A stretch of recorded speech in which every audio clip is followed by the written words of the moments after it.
All right, good afternoon, ladies and gentlemen, friends and family all over the world, especially in Jamaica.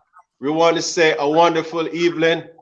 So today we're just so happy and I'm so delighted because I have one of my favorite couples, friend, teammates for over 20 plus years, in studio. So this is going to be a tough interview for me. So I'm asking for a lot of forgiveness because it's going to be tough because I pretty much, it's like we pretty much, see each other, spend time with each other, and talk with each other. So this interview is for the viewers, but so just keep me in prayers. So before we get over, I'm gonna hand it over to Ian Thomas, and Ian Thomas is the health and wellness guy. So I'm gonna let him introduce himself, and then just let Davian and Lucina introduce themselves. Well, good afternoon again to our viewers or followers who have been basically taking the time out to spend Sunday afternoon with Ian and Ian on Real Talk. And as we been delivering lately, we've been bringing on people who are able to uplift, motivate, and inspire others. And this afternoon is just gonna be one more of those evening when you can just relax in your sofa, whatever you're doing, just take a chill moment and be blessed with these wonderful people and also a couple. We hardly find that happening. Two great Olympians, two great athletes. They don't need any introduction really. We all know Davian Clarke from boys and girls champs, Justina Golden Clarke. So we just want to welcome both of them to the platform this afternoon. And to all our fans and viewers, we just want to say thank you guys for joining in. Welcome, guys. Thank you. So, as you know, I'm Lucina Golden Clarke. As you say, everybody know who I am. Everybody might know who Davian is, and nobody knows who I am. So, I've been on the Jamaican team for many, many years. I've been to 3 Olympics. I've been to numerous world championships, I should say. I consecutive making the finals in 6 of those. Am I right? Yes. I think so. So other than that, yeah, not a lot of people know who I am. And then my name is Davian Clarke. Only the older people would know who I am. The young kids, especially 18 and 20, they've never heard of me before. But I ran for Jamaica in 3 Olympics as well. I didn't make as many world championships as Lucina did. And she forgot to mention she's Commonwealth champion. She won the Commonwealth gold medal in the 100 hurdles. I met the Queen twice. So she's very big name in the international circle. But since ended my career as an athlete, I transformed into an athletics coach, and I've now been coaching at my present school for about almost going into our 9th year, both of us.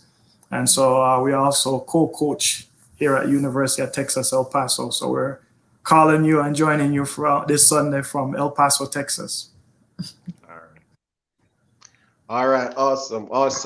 Well, as I said, that's a great introduction. Thank you, guys. It's well said. So today, we're just so happy, as I said, just to able to talk a little bit about your career. I know you guys done plenty of interview, with being a track and field athlete that run in the Olympics, and also been high school phenom from Jamaica. I know that you guys done plenty of interview. I'm so happy just to have both of you guys on this platform to do an interview. We're going to talk a little bit about what life is like being an Olympian, and just, just the whole journey, because, we're going to talk a little bit about track, but we just, we know that you guys' story are so inspirational, and we know that, with marriage and have that friendship, we know these that's very precious. So we're just so happy that you guys are here to share for the future generation. For we got a lot of athletes right now that are couples, and I'm glad, we're happy that you be able to share some of the plus and minus and all, just give some tips, some word of wisdom for for the viewers and for the fans, and just to we want to celebrate you guys. So before we get into any of the questions, I'm gonna say a word of prayer to ask the Lord to help us to have a great evening, and just to bless the program, what we have in store. So I'm gonna say a quick word of prayer. All right, Heavenly Father God, we thank you again for bringing us back here for another Sunday afternoon, a Sunday evening. We welcome all the viewers. We're glad for everyone that's going to be watching, and we're also happy for the ones that are going to be watching later on. We're praying, dear God, to continue to bless everyone, dear God, so we could be a blessing to others, dear God. Father God, we're asking you right now to be present in this interview and this podcast and this broadcast that we're doing, dear God. So we want to be able just to have a great time and just to, enjoy each other company. And we're asking you all of this thing in their Son Jesus' name. Amen. Amen. Amen. All right, Ian, I'm gonna hand it over to you and let you kick it off. Obviously for me, I like to just always like to know where, where Lestine and David, like where they're originally from. We know they're from Jamaica, but we just, want to know. So I'm gonna start off. With Davian. So Davian, just going to talk a little bit about when did you first start running? What age did you actually decided that I could run and I know I'm good at this? Well, my journey into athletics is different from most people. I've to some of the people you had on your show, and spoken to many athletes when I got to the Olympics. They all started young and running at 6 years old and stuff like that. But in my household that I grew up in, the athletics was never a focus. And that's why still to this day, I don't know how to play cricket, Ian. I don't play soccer because I was not involved in any team sports. My parents figured that if I couldn't do my times table, I need to spend more time working on my academics, because I was always struggling as a young student. So I spent most of my time after school, instead of being in athletics, going to extra lessons and stuff like that, because especially my grandmother, she really wanted me, from seeing the people that was around in my area in Spanish Town, where I grew up and where I was born, not even making it out of primary school. So my family's goal was just to make sure that I made it to high school.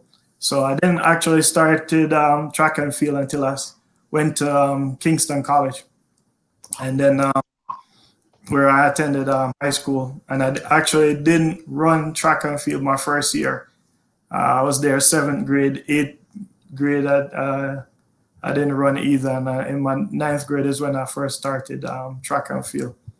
And how I got into track and field, I wanted to do sports. So I spent a lot of time hanging around the soccer team. And I couldn't get onto the team. So I decided from spending time at school to try out for the cadet corps. And then after I was in cadet corps, after 1 year, one of the cadet guys decided that he wanted to try out for track. And he asked me if I wanted to come with him. And that's basically how I ended up at KC Track and Field tryouts after watching boys and girls championships. Okay. Well, that's an interesting journey into track and field. Just being a walk-on, trying out for the team, and then being an Olympian, NCAA champion, and one of the greatest 400-meter runner ever from Jamaica. So that's just to know that as we go, as the youngsters that go to school, sometimes we just don't know what God has for us. Because we on one path and God has another path. So I just Yes. it's just awesome just to see that you decided to try out for the track team, and the rest was history in terms of your track and field career. So I'm gonna get one more question. So let's see now you have so much talent that you could have done pretty much 5, 6, 7, 8 different events. I mean, so just let us know, what age you actually participate in an event in track and field, because as I said, you a former heptathlete, a multi-event, and so multi-talented. Probably could have done the 4 hurdles if you want to. And she did. She did. I actually did. I did once. But Okay. All right. my journey started. Go ahead. No, go ahead. You good. Yeah, so my journey started differently. I started with district track and field, so I could ended up in the parish champs. I don't know if you remember that. We used to compete. All the parishes in Jamaica used to compete amongst each other. So we started my primary school principal started scouting for athletes in my primary school. And my mother thought that I was agile enough to try out. And I did. And I actually won sports day. I actually won every single event. I think I did the long, the triple jump, the 50 meters, the 80 meters, 70 meters, 100 meters. And so on that one day, I started winning everything. And I think my mother started to think, maybe this is where you need to put all of that effort in, all of that coming home from school and playing every single day. You need to go to some kind of practice. And I think I was maybe 9 or 10 years old. And so I started that early. And every single month we would have one organized practice at my primary school. And so I used to go there, and that used to be on a Saturday. And so from that, I started liking, running up and down and jumping and doing everything. And so our principal from my primary school, he started to figure out, where are other teams or what towns participate in these, in these track and field in order to get to the national stadium. And he figured out everything for us and started to encourage me, because I was one of the only ones who wanted to do that. And then Catherine Scott, I don't know, she's my cousin Catherine, and she started to do it. And then we have Alrin, I forgot Alrin's last name, but they were one of the best. They were older, but in my age group, it was just me. And so we used to travel with my principal all over until we made it to the parish champs. We competed for Clarendon. And so from there, after I took common entrance exam, I passed for Garvin-Massio High School. My mom figured there's no track team there, so you're going to go to somewhere where you can develop. And that's how I ended up at Vera Technical High School. And so from then, it's history. I started just competing in everything because I like doing it so much. Okay, awesome, awesome. All right, Ian. All right, guys. I just want to say to you guys, you're looking great together. You see a couple together. You guys are looking great together. The scene, I love the smile. You're just glowing. Davian just there sitting cool. You can compliment her, you don't have to feel no way. Easy like she's looking good, man. We're gonna tell her the hair. She look like she's natural hair, like my wife too. I don't know what's going on, but my wife like to do those Twists. cane roll or whatever you call it. Yes, yes. Yeah, But that's it. But this is going to be our 20th year marriage, and we've been together long before that because we met in 1991.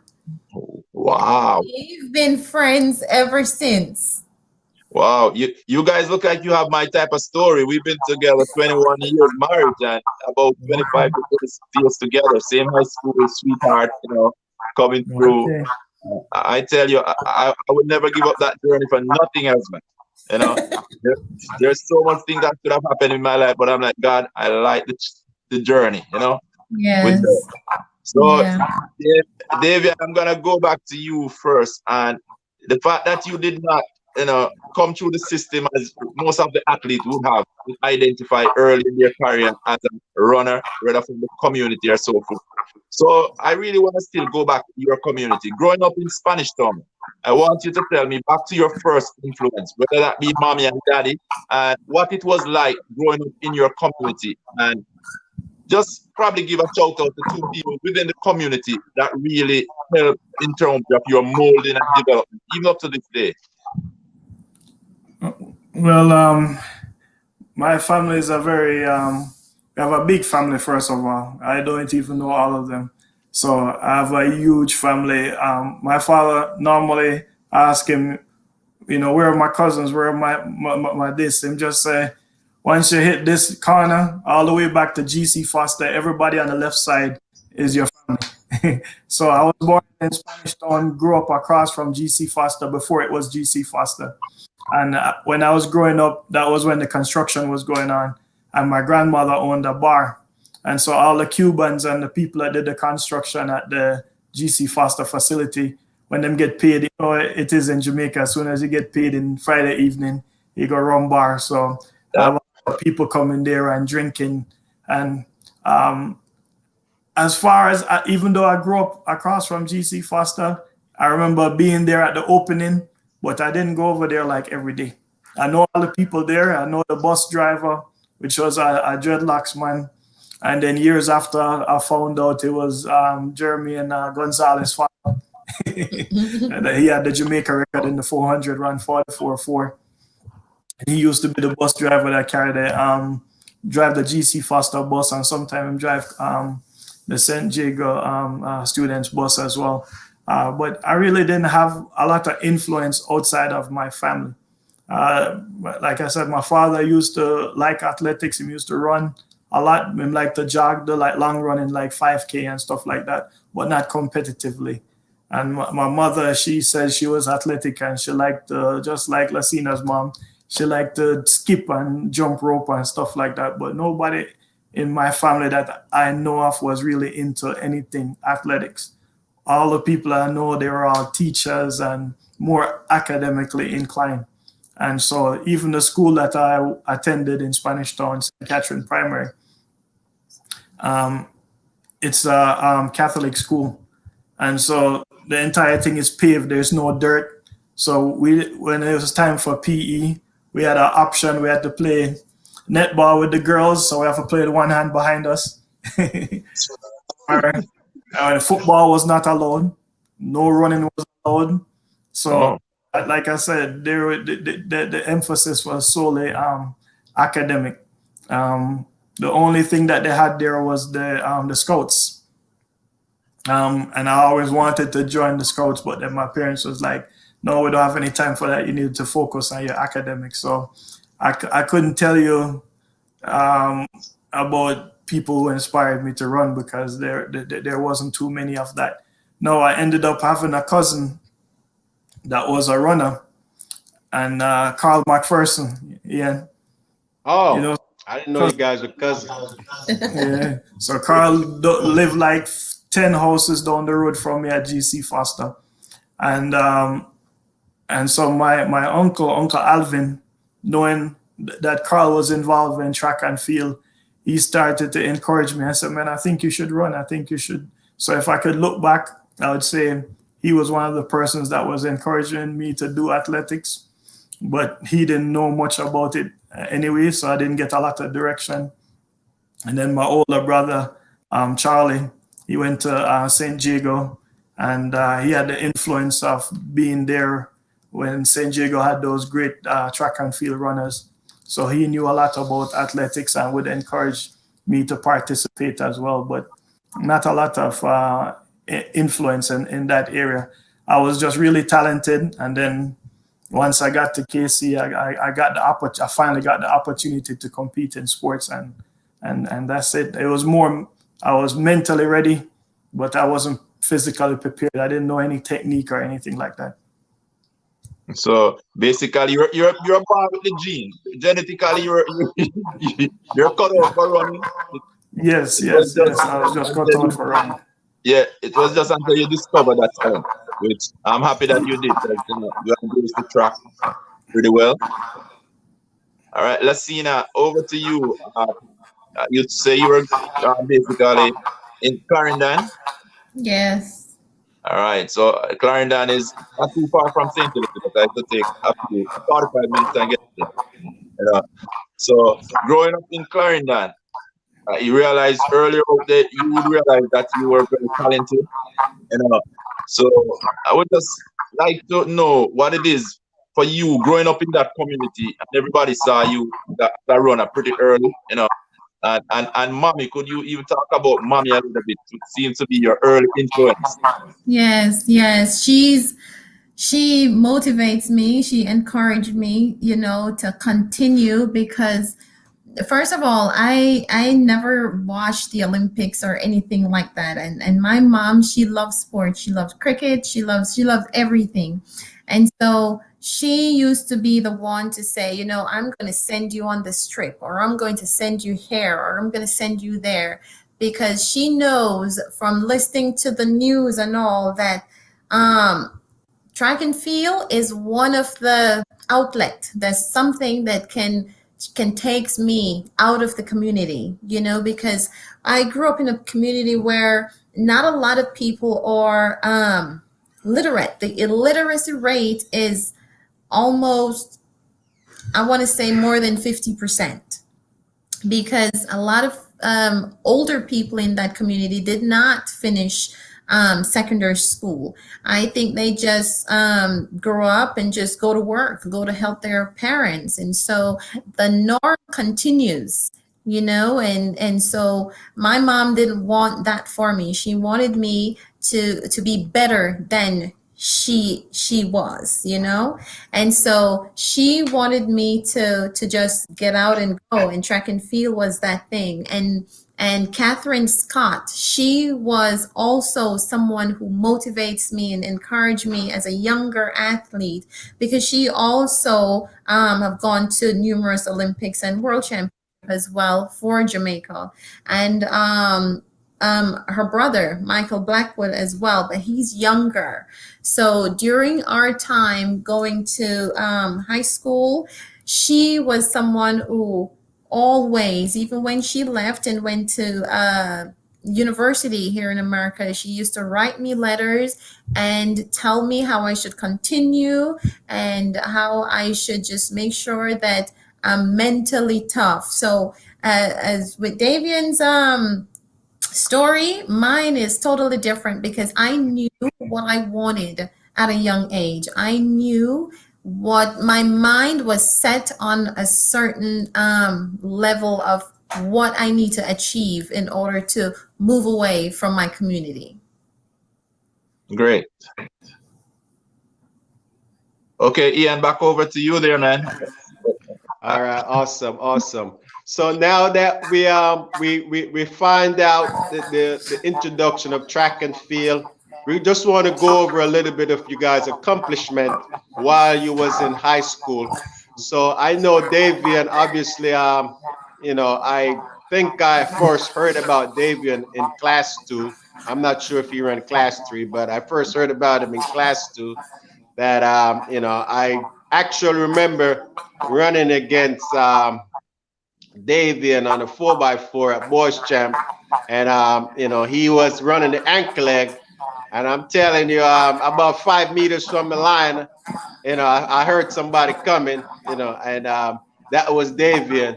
But from that day on going forward, I could tell you that, I don't want to say that his career is a lot more than relays, but we're going to say that when it comes down to running relay and running a relay, the key thing about running a relay is who can hold a form and who could execute and withstand the pressure the longest. And to this day I've never seen somebody outlean Davian when it comes down to the last 10-15 meters. If you want to beat him, you got to beat him before that. Because he's not gonna break.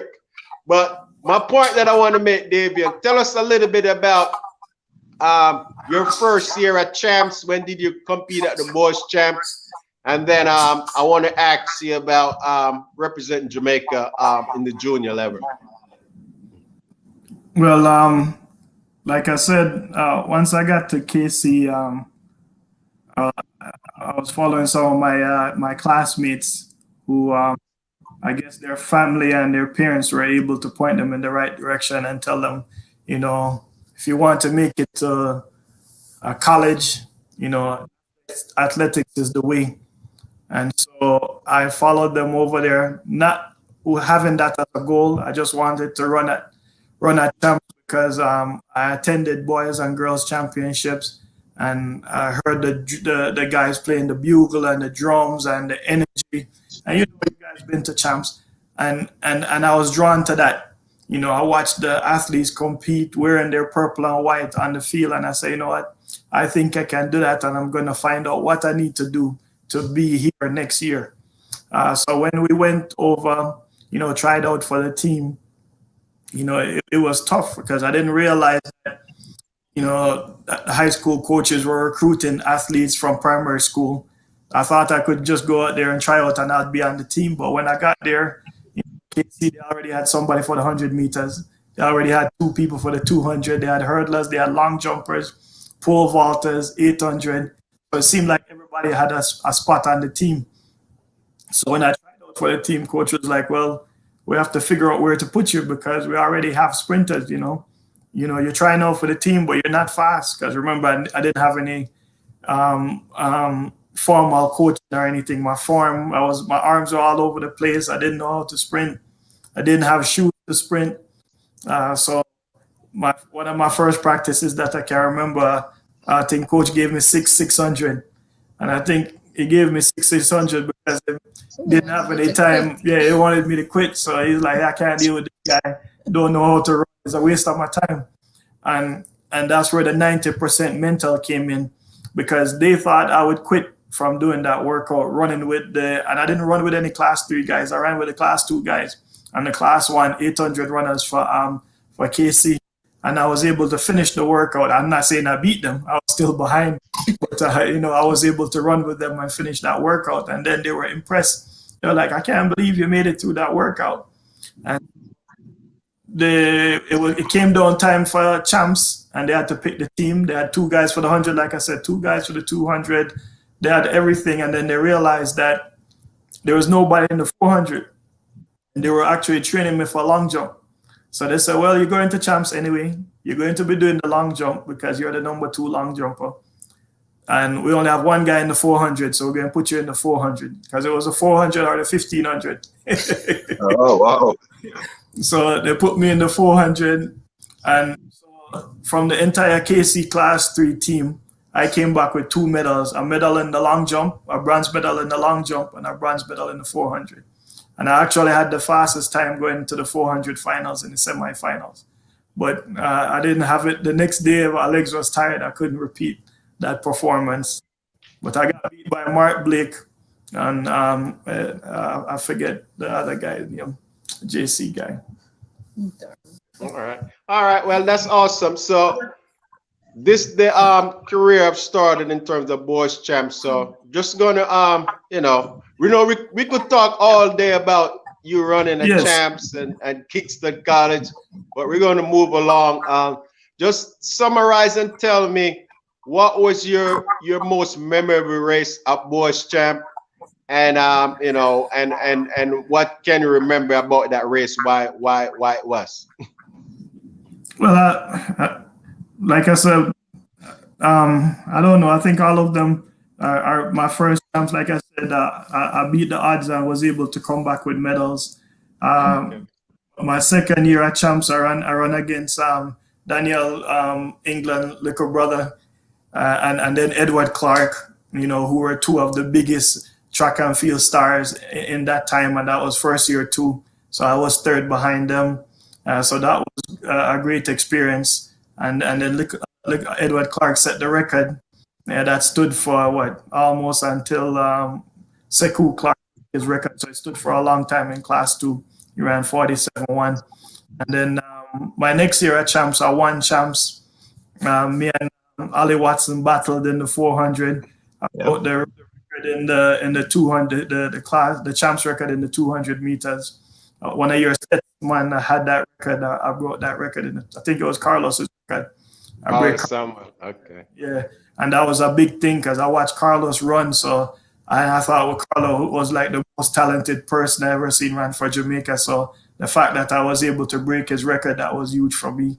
Running 21.6, or 21.7, and breaking the 200 record. I can't mention these times now because when online I hear that I run 21.6, them all laugh after me. So, man, you're crazy, man. That's not fast. When we were running, they don't understand we had that strong headwind in the stadium. So them champs wasn't the same date that it is right now. So we had a stronger headwind, so they don't understand what we had to run through. If you go to champs right now and see some of these class 3 kids running that last 100 meter in the straightaway, a lot of them fall, they don't even make it to the finish line. So people don't understand the elements, and the elements is the difference. And talking about my 4x4 running and career, I think why I was so successful running the 4x4, I trained so hard. I thought that I felt, me personally, I feel like I trained harder than anybody else out there. And so sometimes when I didn't do as well in the open 400 meters, because I'm in such good shape, and I know I'm in such good shape, when it's time for the 4x4, I have no doubt that I'm going to perform even better because I want to redeem myself for not being able to showcase my talent in the 400. And so that's why I think I always have a good relay, which I'm proud of. I don't have any problems with not being very good at. I wasn't as good in the 400 as people might think. I think I'm proud of the fact that I was able to go out there and compete because, like you said, being an Olympian, not a lot of people get those opportunities. So me able to make it that far without having Olympian mentors and Olympian coaches and all of the bags and whistles that a lot of people had. I'm proud of everything I was able to accomplish, and I hope that I can use those 3 Olympics that I have knowledge in, and my wife have her 3 Olympic knowledge, and we can use that to pass that on to the next generation of kids that we coach, and also my son and the other generations in my family. All right, awesome. Let me talk to Lucina a little bit about her championship. I'm going to ask her 2 questions. The first one is going to be, Lucina, just let the fans know, when was your first year at apparently girls champs, and what was that experience like, if you could remember? Oh my gosh, I think my first girls champs was 1988. I think it was 1988. I don't think I was good enough. I did the 70-meter hurdles, the long jump, the high jump for class 4. And so I don't even remember if I'd won anything. Probably not. I think the time I won something in at Girls Champs. It's going to be the high jump, and that's going to be my final year, which is 1993 or 92, something like this. It's a long time, Yeah. but It's a I long think time. I never normally win Girls Champs, but whenever I make the team away from Jamaica, like the CARFTA games or the Junior CAC, Junior Pan American, that's when I usually win. I Okay. usually win away from home.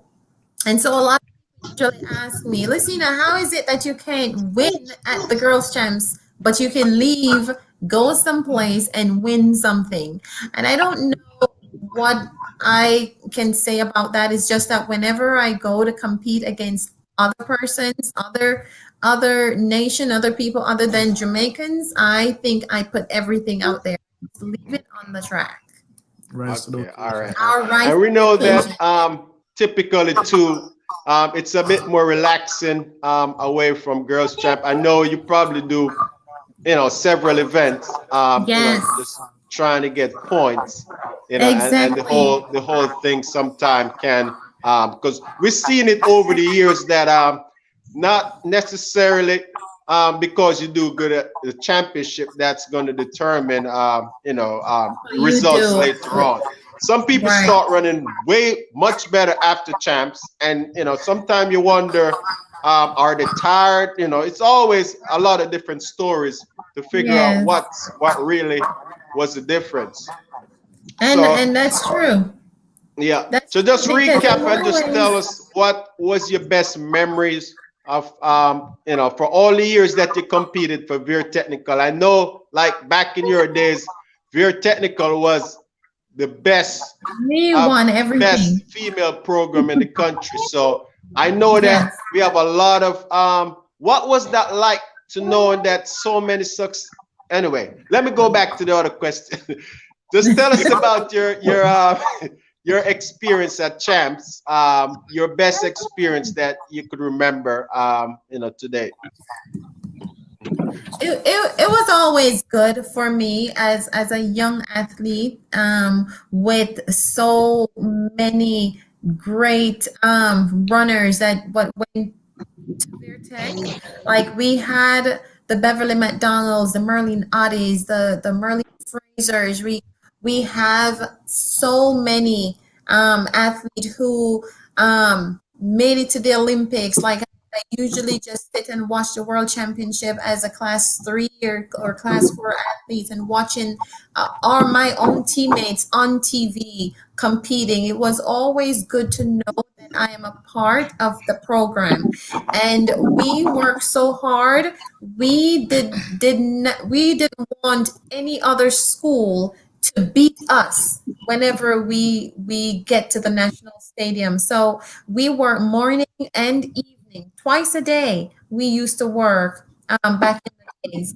And I think in 1993, that stopped. We got a new coach that we only work once, and that's like 3 o'clock in the evening. And so we didn't have the same work ethics like before. We didn't have, I think the only group was like the 800 group, the 400, 800 group. They used to still go twice a day. And everyone else, that work ethic stopped. And I think after 1993, I think that's when, everything went down because we didn't have the same work ethic like we did before. But my experience has been really, really good. And I think it has made me into the woman I am now, like today, how you're mentally tough and hardworking, I am.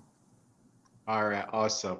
One more question before I put you over the end. So obviously your experience at champs, you said has molded you, it has developed you. You've been competing so many years at champs for pretty much all your high school career and all that. At the time competing at champs, I know you said you mentioned a lot of other athletes that was ahead of you. Who was your high school coach, and what role did he plays in your development? Well, my first high school coach was a gentleman named Mr. Pusey. And I think he only stayed there for 2 years. And then after that was another man named Mr. Morris, who he was basically my sprint coach. But then I had Dwight Cunningham, who used to be my jumps coach. And I have John Messam, who used to be my hurdle coach. He taught me how to hurdle. And Okay. so I didn't hurdle as much in high school. I knew how to, and it had stayed with me how he taught me how to do how to actually run hurdle, my technique. But I want to say the person that really helped me focus while I was in high school was Dwight Cunningham as my jumps coach. Okay. All right. Awesome. I just wanted to know who was the person that teach you to do, because you're so technically good in the jumps and the hurdles. I know that's one of the advantage that I always knowing that, you know, these girls might faster than you, but when it comes down to the technique and the speed, you're the best with that. You know. Thank you. Yeah. Thank you. So over to you, Ian. All right, Davian. So listening to you, basically you have surprised them. They wanted to have you by giving you all this strenuous workload. You just come in. Instead, they bring you in, they try to kill you before you started. But Yes, you yes. went to mentally. You were prepared. Literally, they know that you were ready for it. So, Yes. so what I really want to ask you, you know, because naturally you will be like, guess what? You didn't start your early childhood in terms of the athletics. But here you are. You have to outwork all of these other athletes because everybody seems like they had a guaranteed spot there. So Yes. you had to outwork, which you did. But what I want to know is were you able to do that to balance your schoolwork? Because your parents basically wanted you to focus on schoolwork at the beginning. How was that balance? Well, that one is tricky. So, right when I started track, my parents and my family migrated from America. I migrated to the U.S. So my stepmother, Carol Clarke, she went over to the U.S. and then my father and everybody left.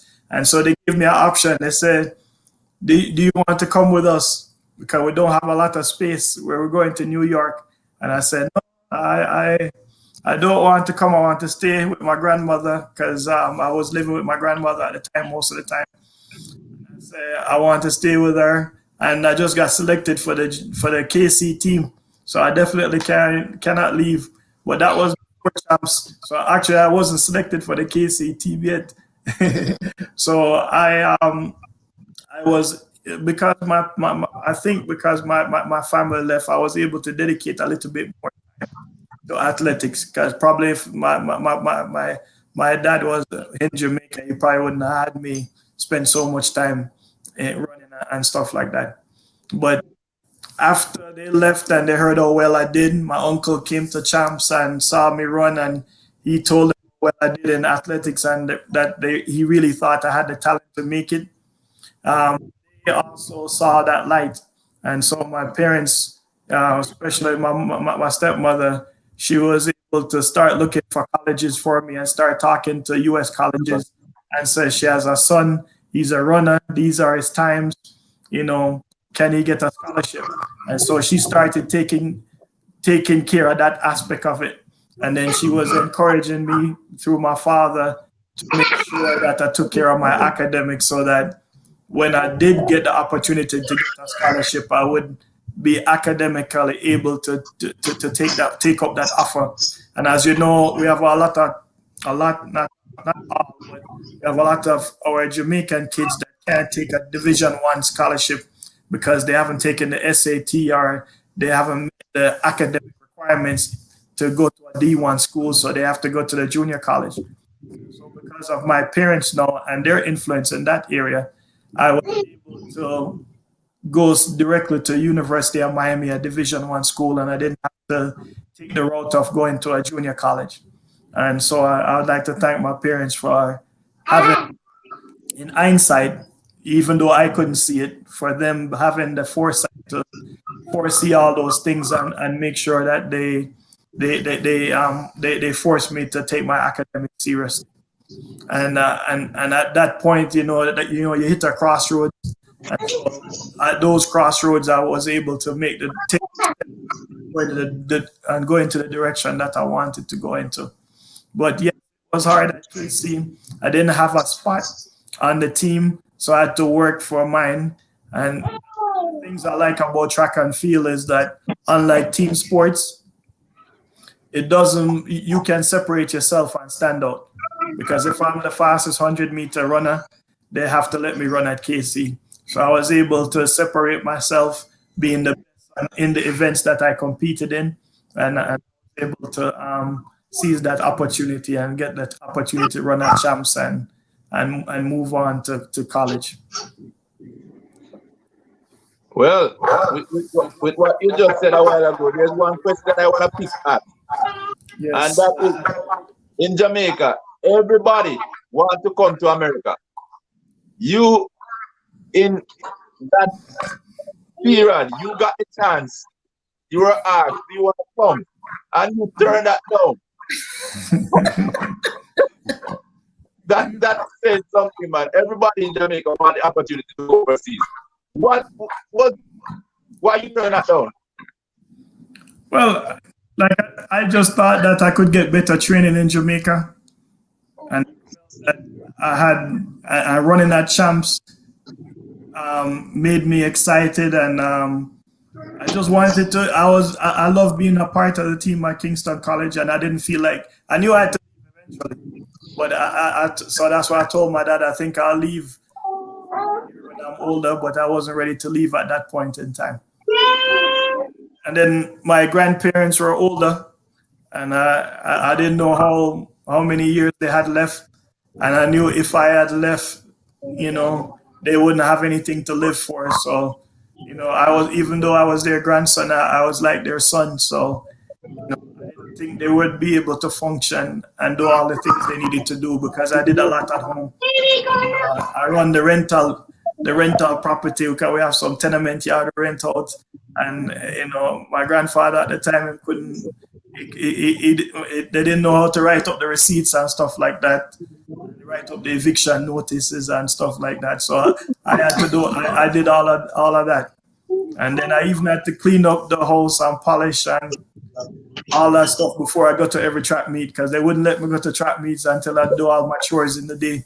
So even know that when I run against him at mutual life games and stuff like that, I had to do my yard work by 9 o'clock and then rush to Kingston to get to compete. And if I don't finish everything, I can't go to the track meet. Yeah, hi. See this here. She liked the cameraman, so she had to come on. I know. All right. Man, I'm happy that you stay, but now you can see that you're a perfect family man because you're thinking about your grandparents also, which is, I'm happy that you did. I'm happy that you stay in Jamaica. Jamaica has gotten to see your full talent, potential. And I know Lassina is very happy that you stayed too. So. Yes, that's true because if I didn't stay, so like I said, it's a crossroads in your life, and you don't know what direction it's going to point you in. And so, fortunately, those decisions that I made when I was younger, and it's the right decisions, like you said, and it's made me a happy family man, and provided a lot for me and my family. All right, great. All right, let's see now. Over to you. I'll try. see like that, you know. But I'm gonna talk, you know, let's see that. With you being a Veer, you know, I don't know, but Veer seems to have formula to balance both school, athletics. They perform well at exams, and they also be getting a lot of scholarship. And I know to get your scholarship, you have to matriculate somehow. So Yeah. I would ask, you know, how was that balance for you, training and basically taking care of academics?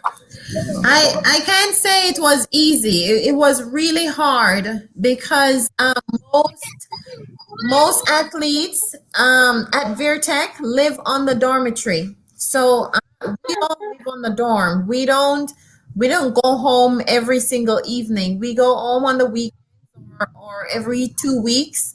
And so it was hard when you have no one to actually help, your parents to help you, to kind of guide you through, make sure you do your homework, make sure you do this, make sure you do that. So we kind of grew up at an early age. So we were responsible at an early age, and we know what we need to take care of. And we have coaches, and our dorm mother, who I forgot her last name, but her name is Miss Millie. And so she used to always make sure we are doing our homework, make sure we are, doing the things that we're supposed to do in order to be successful. And then we also have teachers who are PE teachers, like netball teachers, who usually travel with us to competition on the bus, and they usually talk to us about making sure you're doing your schoolwork, making sure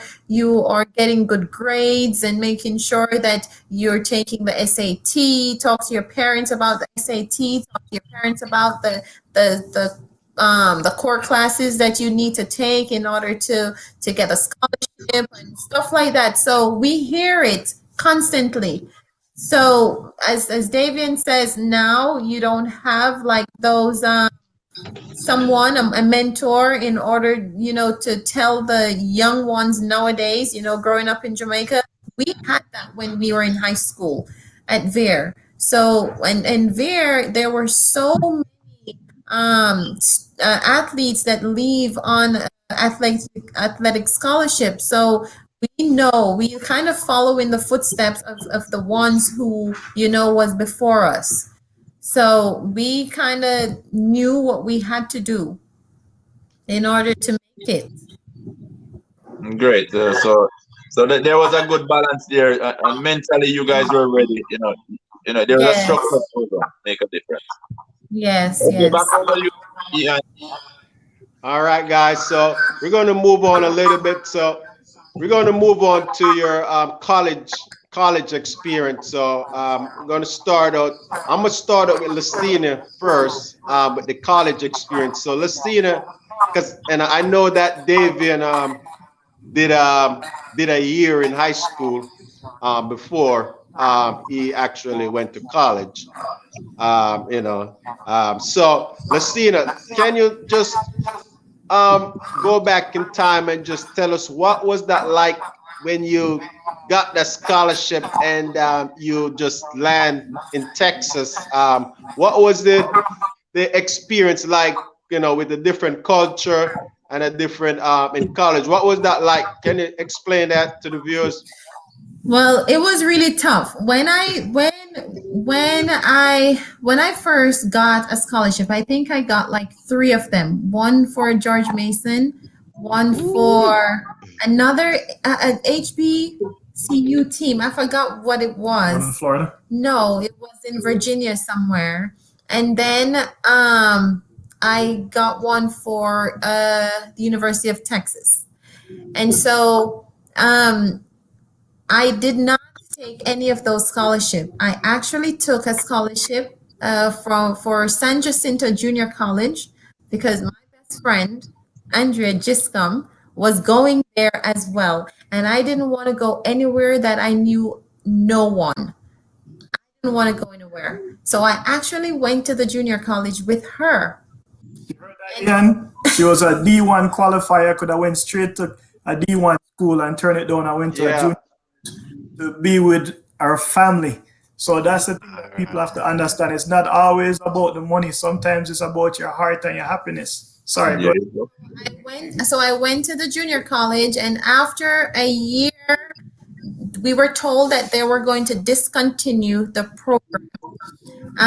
But they kept it until my sophomore year, and then I transferred to Auburn University. But when I first went to college, it was the toughest thing. It was the hardest thing for me because at a junior college, you are basically treated differently. There's not enough monies in order to support student athletes, and so sometimes you either have to work or your stipend is not enough to take care of you. And so when I think I wanted to cry every single day. I wanted to go back home. But because I was so tough mentally, I stuck it out. I finished there and transferred to Auburn University where everything got better. Like I'm like, why didn't I go to a Division I in the first place? Like it was terrible. But before I went to Auburn, I actually signed to go to Texas because they were one of the first school that wanted me to come there, and I didn't go. I went to Auburn because I feel like Auburn, they stressed a lot about academics. There was a balance. There was a balance like I had in high school, and that's what I wanted. And so, it's the reason I ended up in Alabama. So the experience just coming from high school, it was really, really hard if you're going to a junior college. All right. Well, I'm sure that you could relate and share some of those experiences. I know that it's a lot of experiences such as cultural change, the food that you're gonna have to eat, and I know that in Texas the weather goes back and forth. In Yes. terms of So the junior college I went to was in Houston. But one thing, Ian, you have to know, with me, I don't think not a lot of things bother me. And so Come here, I stop the night. still could find food. Stay with that. I'm one of those people who are very quiet. So if I don't have people to talk to, it doesn't bother me because I actually enjoy being by myself. But then I had my friend Annie, and so we used to do everything together. And so it was different from Jamaica, but we didn't find it that much different. We speak proper English. It's not like we came up and had a difficult time with the language. It was still English. So I didn't really find it that hard, to be away from home. The hardest part is just being sick, just being away from my family. What about the weather? And yes, the weather was whenever it got cold, because Houston is still, it's humid just like Jamaica. It's hot, but when it got cold, I did not want to leave the dorm, none at all. All right, so we've been having a lot of discussion about scholarships in the previous program. What was it like for you? Was it a full scholarship, or you did have to work while you was at school? Were you told that before you got to the college? So we weren't told a whole lot, but it was full. I think the only thing that we didn't have was health insurance, but we had everything else. We didn't have health insurance, but I still think that we didn't have enough. By the time all the bills were paid, I don't think we had any kind of monies for necessities. So that's one of the things that I didn't like at all. And I think we were also afraid to mention that to our coach, But other than that, everything else was good. We just knew that we had get our AA degree in order to move along. So that's what we did. All right. All right. Just tell us in a short version, couple of the highlights while you was at San Jacinto Junior College, in terms of your performance on the track and off the track. Well, I think in junior college, I was one of the better athletes on the team. I used to win everything. I used to win the long jump, the hurdles, the heptathlon. I did everything as well. So I got a couple of athlete of the meets whenever we go to our championships, and yeah, I think that was mostly we were better than the rest, coming from Jamaica. So it made it easy for us. And I think even a couple of years ago, I won Athlete of the Decade for my junior college. So that was a good recognition for me. So it's fair to say that she's being modest. I say, Ian, she's being modest. Lucina still has the 55 hurdle record at junior college, the long jump record at junior college. Multi-record, she broke all those records. Right now on the wall, you can't see on the wall, she have all these plaques from winning junior college championships in the hurdles, long jump. All right.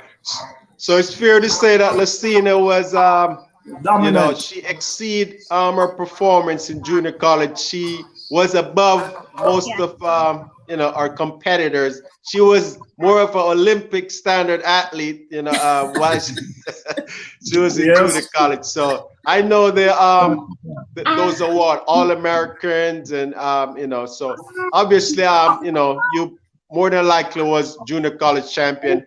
I have the privilege of was in the junior college during the time, and it's always good when I go to track meets and I was able to see some familiar face. That was just was looking forward to see who I'm going to see more than who I'm going to run. It was good. So So Davian, before we touch on your college experience, we got a video that we're going to show that just going to give the fans a little bit of snapshot about your Hall of Fame inductee of the University of Miami. So most of this year is credited to the University of Miami Hall of Fame, this video that we're going to show.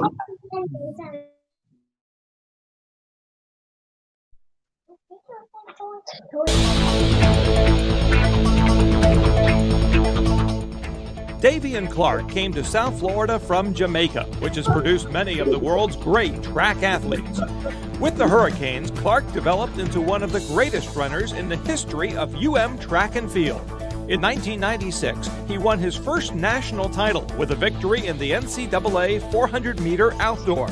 And that summer, he won a bronze medal at the Atlanta Olympic Games as a member of Jamaica's 4x400-meter relay team. In 1998, Clarke took his second NCAA title by winning the indoor 400 meters, as well as finishing second in the outdoor 400 event. When Clarke's career at Miami was finally done, he was the school's record holder in 6 different events. He earned all Big East honors 13 times, including a membership on the Big East All-Academic Team. Clarke went on to have a successful pro career, traveling the globe in track and field competition. Clarke retired from athletics in 1997 as one of the greatest runners in the history of Jamaica and the University of Miami. Let's welcome Davian Clarke into the University of Miami Sports Hall of Fame.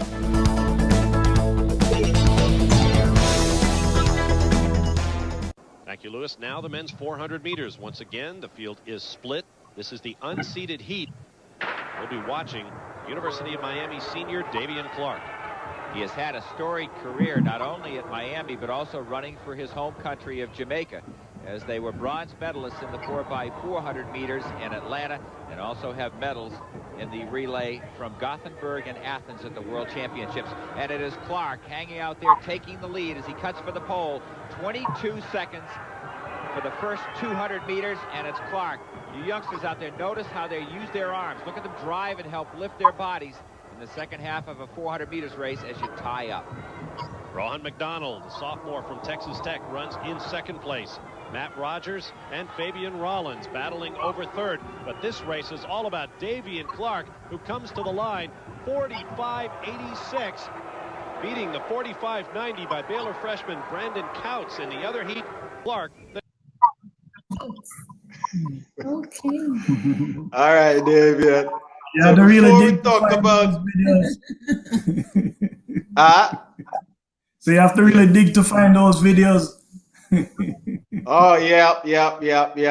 We you know that I'm a fan, so it wasn't too hard to go back and find it. So so before we talk about, I want to talk about that race. You winning the NCAA champion in 1996. What was it like to know that you was running in the slower section, and the seated section are supposed to be run like 45.9? What was it like to try and beat that time? Or did you think about it, or you just went in the race and just try to run as fast as you can? Well, on TV, when you watch things on TV, it's different from the reality. So actually, if you remember the NCAA, the slow section goes first and the fast section goes last. So I actually ran first. So they had to walk on the track knowing that they had to run faster than me to win. So I actually was the one that set the stage. But yeah, that was 1998. That was my senior year. And I wanted to go out with a bang. I'd won the 96 outdoor championships, and I wanted to win indoor and outdoor. And I felt that I had the ability to do that. I had a new coach that year because I was doing so good. Coach Price got hired to be the coach at Oklahoma, so he left me and he was over there with Michael Blackwood, coaching him to run 44.6. So no, I decided not to transfer because I figured if I start something, I wanted to finish. So I didn't want to leave Miami and go to Oklahoma. I wanted to finish at Miami because I started at Miami. And so me and my coach, Coach Warren, we had a plan and we executed it. We won indoor, outdoor, not making any excuses. So I won't tell you what happened, but I ended up losing outdoor by, I got caught right on the line, couple of hundredths of a second. But that's just the way it is. You can't win everything. I did the best I could. The guy that won the outdoor championships, he was in college 4 years and he only won the NCAA one time. So that was his opportunity to make his name for himself. So I was happy about how I competed in college at the University of Miami. I was happy about getting the opportunity to get a college degree because, like I said, nobody thought I was going to make it to even high school. So the fact that I made it all the way to college and got a bachelor's degree, that was something that was never in my thought process. So I was just happy with all those things. But the 400 is a very difficult race, especially in college.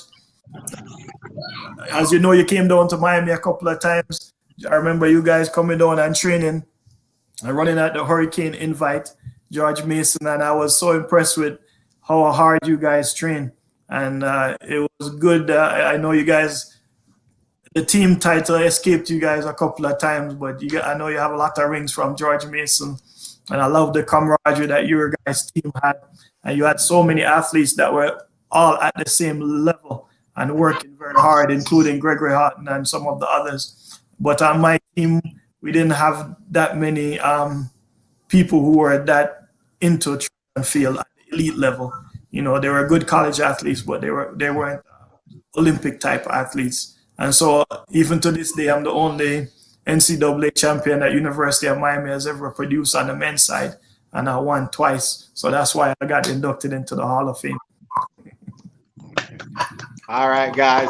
Well, we got to talk about some serious Hall of Fame. You're talking about, I believe, Michael Irvin. You got some obviously, you guys know University of Miami was one of the best well, best in football. I mean, when it comes down to college football.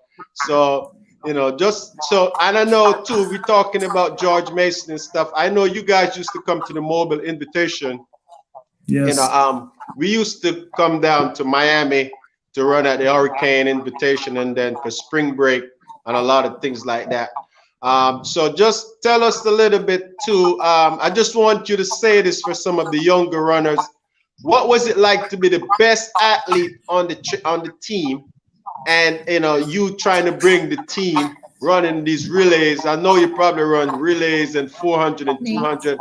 How was you able to deal with the pressure of bringing the team? Well, it wasn't any pressure because I already knew once I got to the school that I was one of the best athletes. I'll tell you a story about Coach Price. You can tag him in this video on Facebook. Practice, I was in the back, and him stopped practice and said, Davian, I don't want you to ever be in the back. You're the best athlete here, and we expect a lot of you. You're the one that need to lead all the practices. And after that speech, I got on the track, and I made sure from that day on, I was always in the front 10 meters, 20 meters ahead of everybody. And he just let me know that even though I was a freshman, and it was my first year and I was 18 years old, that I was supposed to be the leader. And it was my job to elevate the university. And that's what I did. I think I left with like 6 school records. I have the record in the 200, the 400, the 4x1, the 4x4, everything that I competed in for the University of Miami. But like you said, I had to also be the team leader. As even though I was younger, I had to be the one to inspire the guys, push them in practice. And I had some great teammates because they realized that, selfish, they realized that they had some limitations, but they could help me to be better. And so I had one teammate that would run the first 200 with me when I run 500s, and another teammate that would run the last 100 with me because they know they couldn't run the whole 500 with me. So we took a team approach, and they were happy when I succeeded because at least they could say, well, I trained with a guy that made it to the Olympics, or I trained with a guy that won the NCAA championships. So I have some really good friends from University of Miami that, that were very unselfish and that made a lot of sacrifices for me. And then I think that helped me to become a better leader.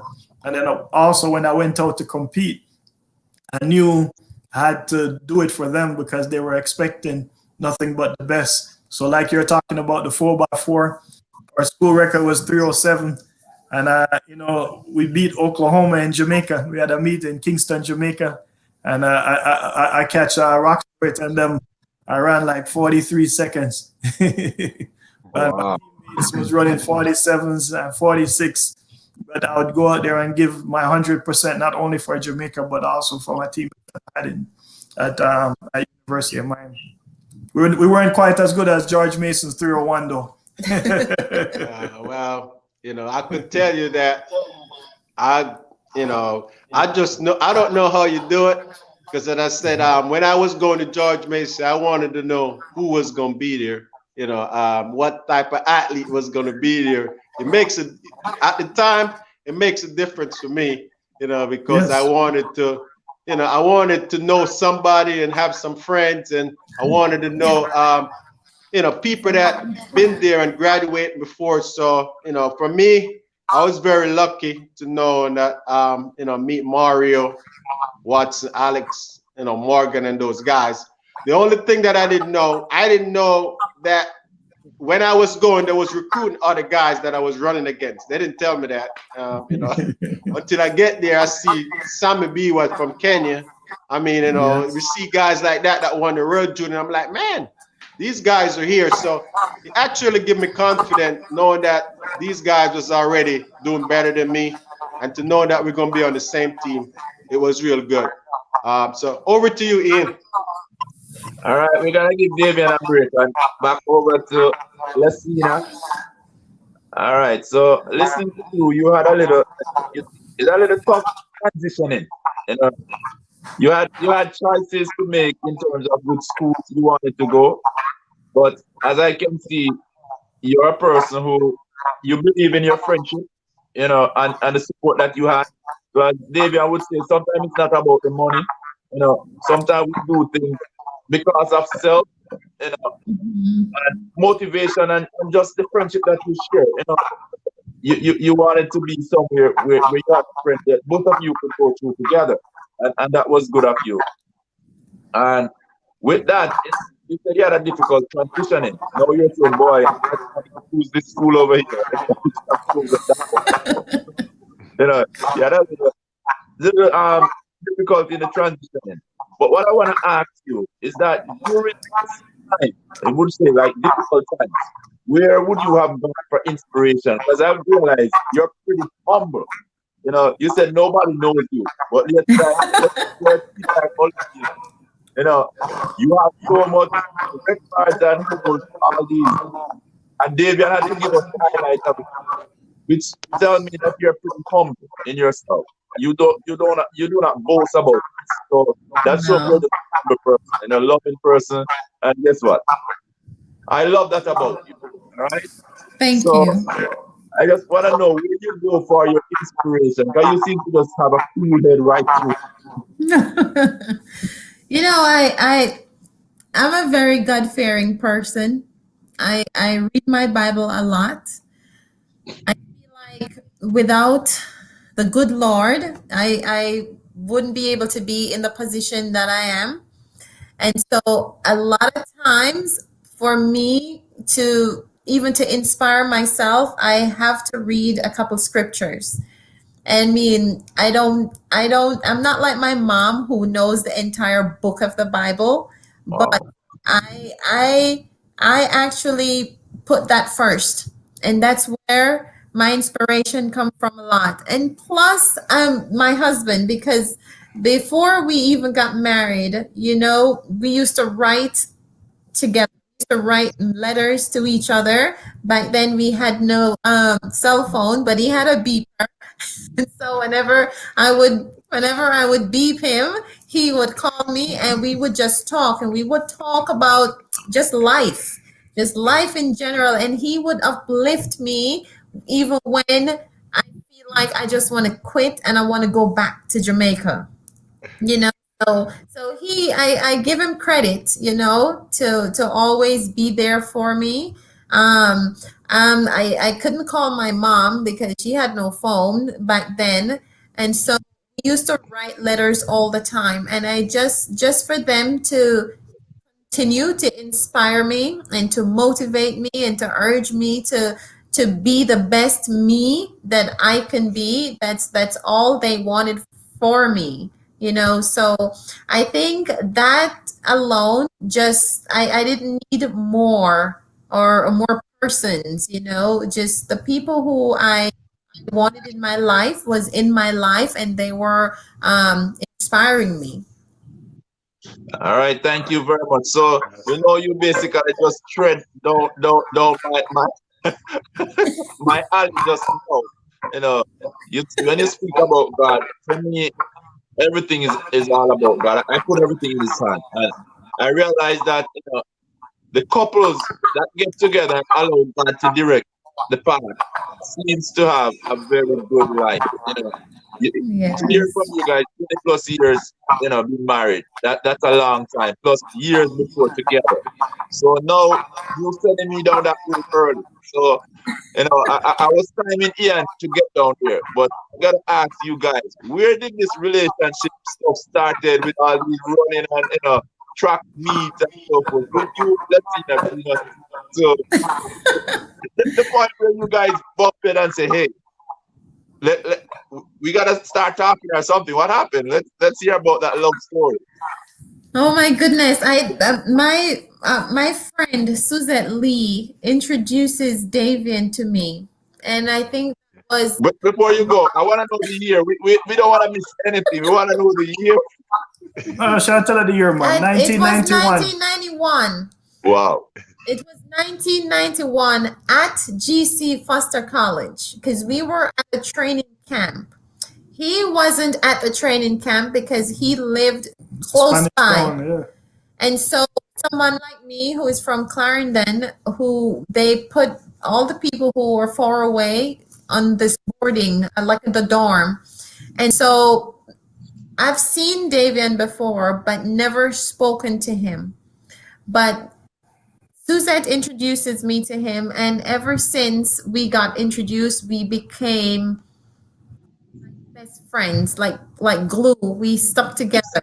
And I don't know, I don't know how, because I really didn't like him like that. He was a big star, and it was just like a meeting, you know, a luck meeting. Yeah, but we, after the training camp and the competition, I went back home to Clarendon, and he writes letters. Like we used to be pen pals. Like we just write each other because we couldn't see each other all the time, and we only see each other at track meets, and we didn't always have track meets at the national stadium. So we didn't see each other for a very long time until we actually maybe make the CARFTA team or the World Championship team or something as a junior. And our relationship just got stronger and stronger as we got to know each other. And so I think it's just God just put him there for me. Boy, Davian, I'm happy you didn't travel overseas, man. You make a very good choice. The Lord knew what was supposed to happen there, you know. So, all right. So, Davian, I'm not gonna touch too much of the love story, you know, but trust me, it's coming. But what I want to know is now, you coming into Miami, because we have basically interviewed a few people thus far, and transitioning seems to be, you know, a up and a down. It all depends. But what I want to know, for your transitioning process, how easy was it, or how hard, difficult was it of a transition? I know you had your parents, you have people over here already, so for you, it probably wouldn't be like for the others. But could you just tell us how was that transition process coming from Jamaica? Now you're out of high school, you're basically into adulthood, taking on a life by yourself now, you know, away from home. How was that? Well, like I said, I was lucky. One of the reasons why I chose to go to University of Miami was that my older brother was also attending University of Miami, so we both attended at the same time. I got accepted, he got accepted, but he wasn't on any athletic scholarship, and so we were roommates. And all my siblings are all 4.0 students, so he was disciplined academically. And a shout out to Charlie, because if it wasn't for him and watching him and how he went about preparing and how much effort he put into his academics, then I also had to do the same thing. So having him there, we were roommates the entire time in college. Even when he got his job and he was working, we were still roommates. So I could always count on him for guidance, my older brother. So unlike people that went to college, I went to college and I had inspiration, and I had people to guide me, point me. And he wasn't there every day for me. He didn't do my work or hold my hand. But like I said, just watching how he went about doing what he was supposed to do gave me all the inspiration that I needed. But University of Miami was a tough place to transition to because private school. And so I'm leaving from Spanish Town, going and Kingston College, going to a school where, you know, this is a school for the top 2%ers. And, you know, 2%ers in the world, those are the richest people in the world that send their kids to private school. So it was very difficult because freshmen, 18 years old, I see some of my roommates driving Corvettes, some people driving Porsche, some people driving Lamborghini. But we have a lot of different types of people. So I had to adjust to that, adjust to going to a university where, you know, I felt I didn't feel like I fit in, but I did fit in. It's just, you know, it was just preparing me for society, and it let me know that I'm not gonna have everything, but I could still be successful and still do just as well as everybody else did in college. Okay. All right. Davian, I'm gonna turn over to the love story. The love story, eh? Yeah. So now that you and Messina started dating, when was it that you guys really say, "Hey, this is gonna be serious business"? You know, I know you have the tracks and everything, but when did you decide that, hey, this is gonna be serious? I know a lot of coaches will say probably this is not good for, for the sports in terms of your talent, and you may just get sidetracked. But when was it that you personally say, "Hey, I'm gonna be all in with this relationship"? Well, I think I always knew this was the direction that I was going to go in. But being a young man, you have to try to fight it and try to say, well, I'm not ready for this yet. I want to live my life. But the more time I spent with Lacina, I knew that she was good for me, and being around her was going to help me to succeed. And so there was no point of delaying getting married at 24 and waiting until I'm 34. So I just decided that, we might as well, since we're already together, we might as well be 100% committed and 100% together instead of fighting, this inevitable action that the universe has started. So that was it. Is when I was 24, I graduated from college at 22, and I Miami. I went to North Carolina to train. I was hanging out with Ian in Raleigh. Believe it or not, used to be training partners in Raleigh for a while, and then I left. After I left Raleigh, I decided to move to Alabama, where Lacina was still in school, finishing up. And then shortly after that, we just we got engaged, and we waited that 1 year because our parents said take some time, get to know each other. Maybe when you live with her every day, maybe you guys will realize you don't want to be with each other. So then we started living with each other, and and nothing seemed any different. So we decided to move forward, and we went ahead and got married when I was 24 years old.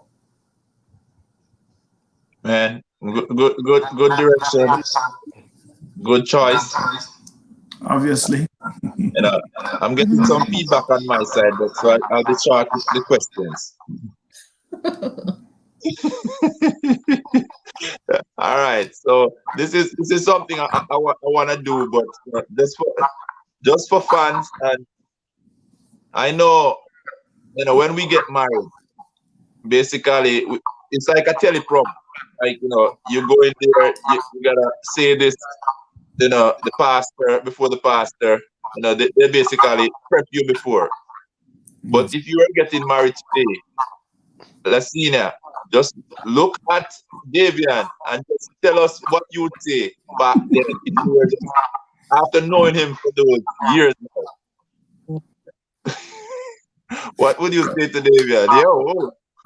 Well, I would not do it without you. No. You've been everything I thought you would be. You're a caring husband. You are a loving dad. You've surpassed everything that I thought, and I wouldn't want to do it with you at all. Wow. All right. Hey, you guys. Davian. No, you can't ask me the same thing, No. I say, can you better that? I didn't ask a question. I can better that. All right, just say something about that's why I got married to her, because she's the best at doing stuff like that. That's all. Just say something about her that we don't know. That you don't know? We don't. I'm sure you guys know everything. She's a loving mother, a caring wife, and without her, she's so organized and keep our household running smoothly, just like any mother should. And I definitely made the right choice in getting married to her, because all those things that she has thought about has never even entered my mind. But when I see her put all these things together and see how smooth her life is going, I know that my decision that came from the heart was really the correct one. Man, congratulations, guys. Thank You guys have really been an example. You motivate a lot of people, especially youngsters, coming up. Lassina, I'll only let you have this question. But for somebody who is planning on basically taking the next step, which is getting involved to the point where you're gonna get married, what would you want to say to somebody before they make that decision? I want to say communication is the key. You have to be able to compromise, to talk to each other and meet right in the middle. Put the other person first. Like if the husband or the boyfriend has to put the girl first and the girl has to put the boy first. It's not necessarily 50-50 because you have to give 100% in either side.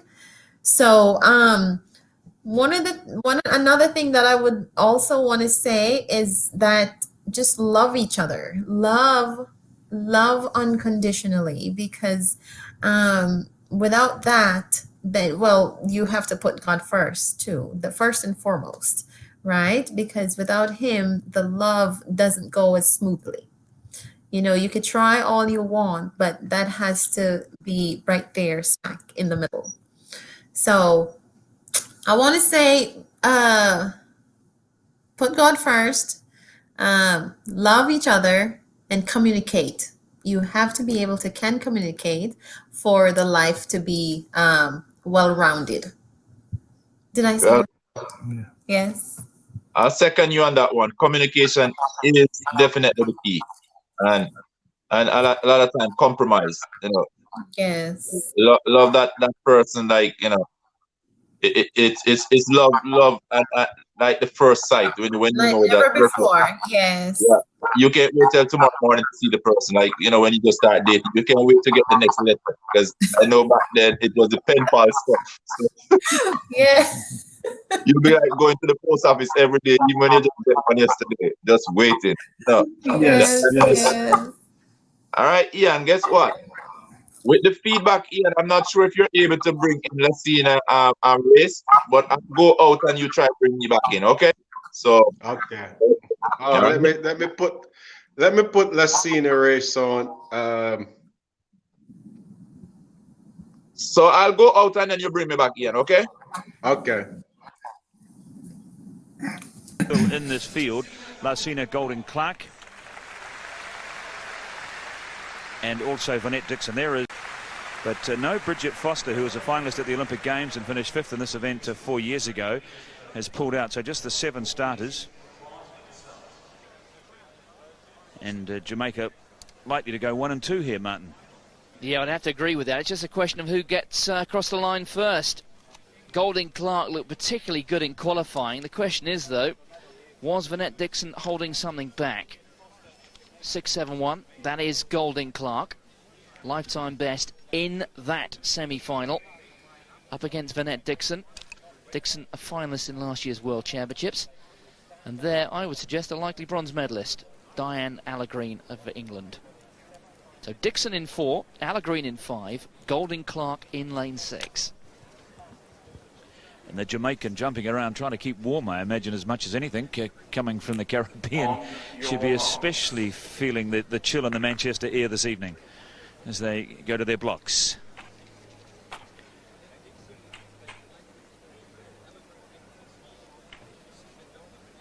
Commonwealth record stands at 12.70, set 4 years ago by Jamaican Gillian Russell at KL.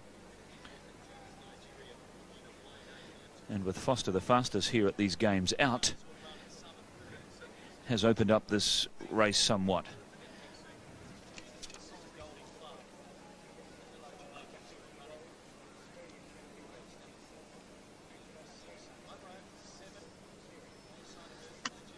Set. good clean start in this first track final of this evening. And the other two Jamaicans are right, Vonette Dixon and Lucina Golding Clarke 1 and 2. Ella Green, the Englishwoman, in third place. Big challenge coming from the Nigerian. But in lane number 6, it's Lucina Golding Clarke of Jamaica, the 26-year-old, who ran a personal best in the semi-final. She certainly was one of the form runners. And Jamaica make it 1 and 2. Vonette Dixon in second place. Might just well have been Angela Atida, the Nigerian, that clipped Diane Ellegreen for that bronze medal after a fast finish in the outside lane. Yeah, you're absolutely right. Atidi did get up there, beating Ellegreen for the bronze medal, but everything else going very much to form. The form from the semi-finals held good there. Golding Clarke, great performance there, 12.78. In fact, it's been rounded down to 77. So 1 and 2 for the Jamaicans, and Atidi, who hasn't had a particularly good year, but is a fine athlete at the age of 30, picks up the bronze medal.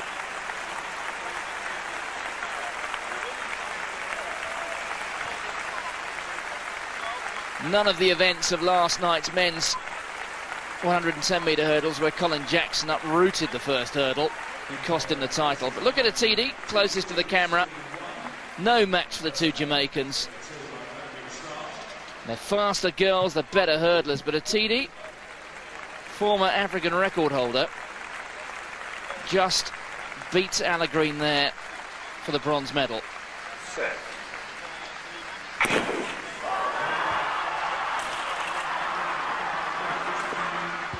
Super technique there from the Jamaicans. At its best, nothing more than modified sprinting. That's what hurdling's all about. And you could just see there how Vonette Dixon was just straining towards the end. That's Ellegreen on the right. Golding Clarke on the left. And just compare the relaxation of the Jamaican and Ellegreen grimacing. That tension goes down to the shoulders, which in turn goes down to the legs. But Golding Clarke not straining at all. 3 strides between the hurdles.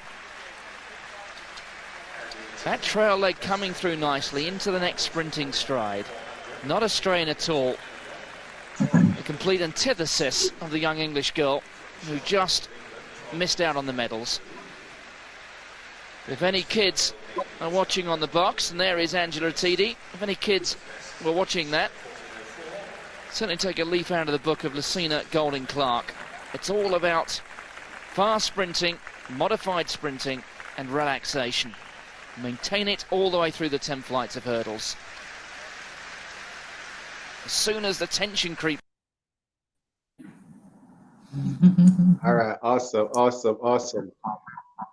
All right, so I'm going to have to switch focus. I'm going to move a little bit with the track career, and then I still got to touch base. I got 1 or 2 things. I didn't get a chance to ask anything about the relationship, so but are you guys hearing me? Yes. Okay. So let's see. I want to find out, when was the turning point in your career? We know that you did the long jump, and then you was a great long jumper, but at some point you decided to focus 100% on the hurdles. When was the turning point when you be like, you know what? I think the hurdles is going to be my favorite event. But you know, Ian, I was an heptathlete in college. And so hurdles and long jump was my 2 best events.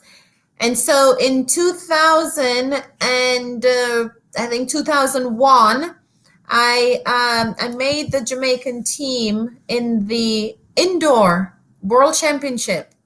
And I came 8th place at the world championship indoors.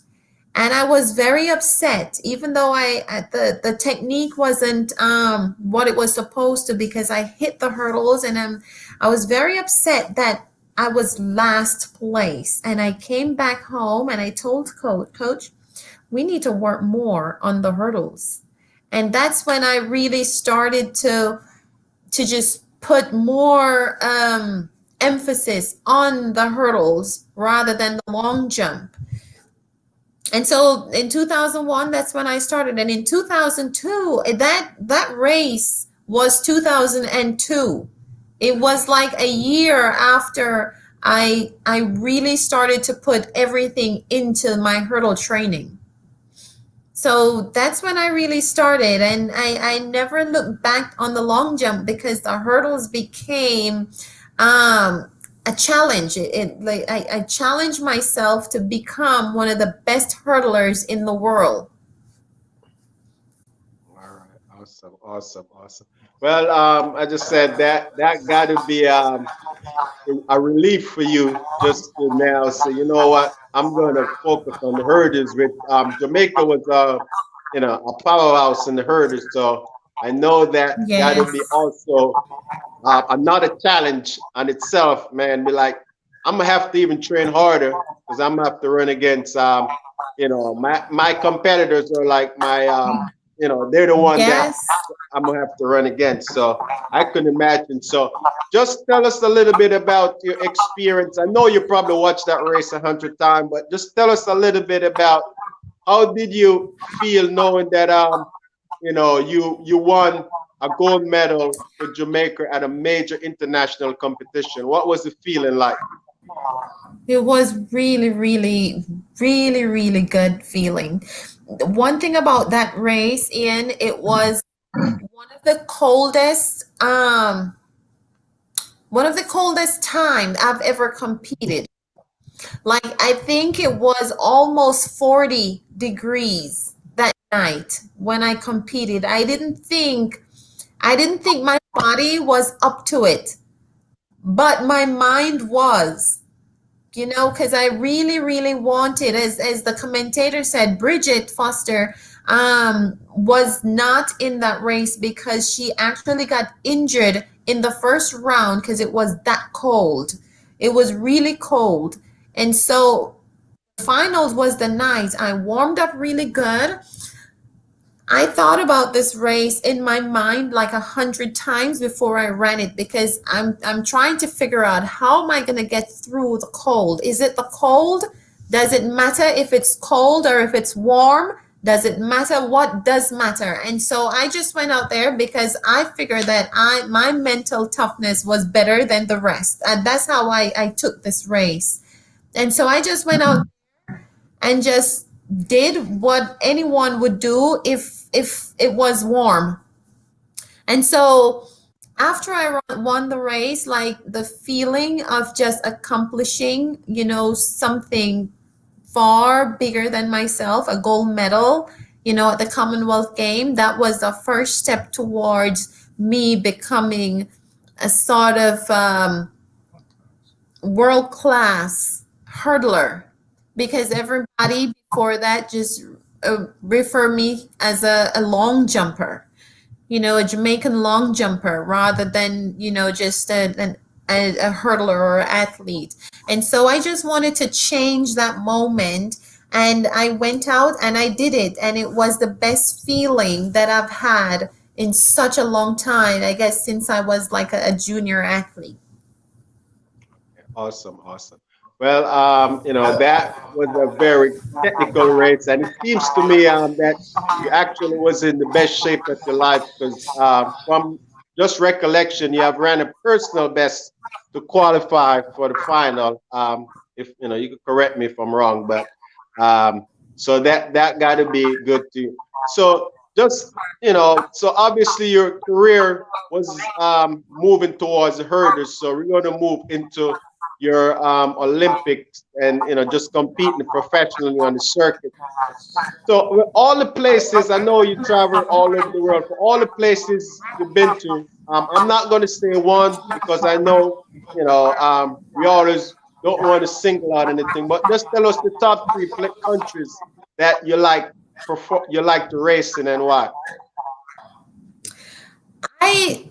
I like to race in Switzerland, in Lucerne, Switzerland. I like to race in Monaco. I also like to race in Brazil. And so I think the fact that I like Luzerne in Switzerland so much. It looks like a postcard.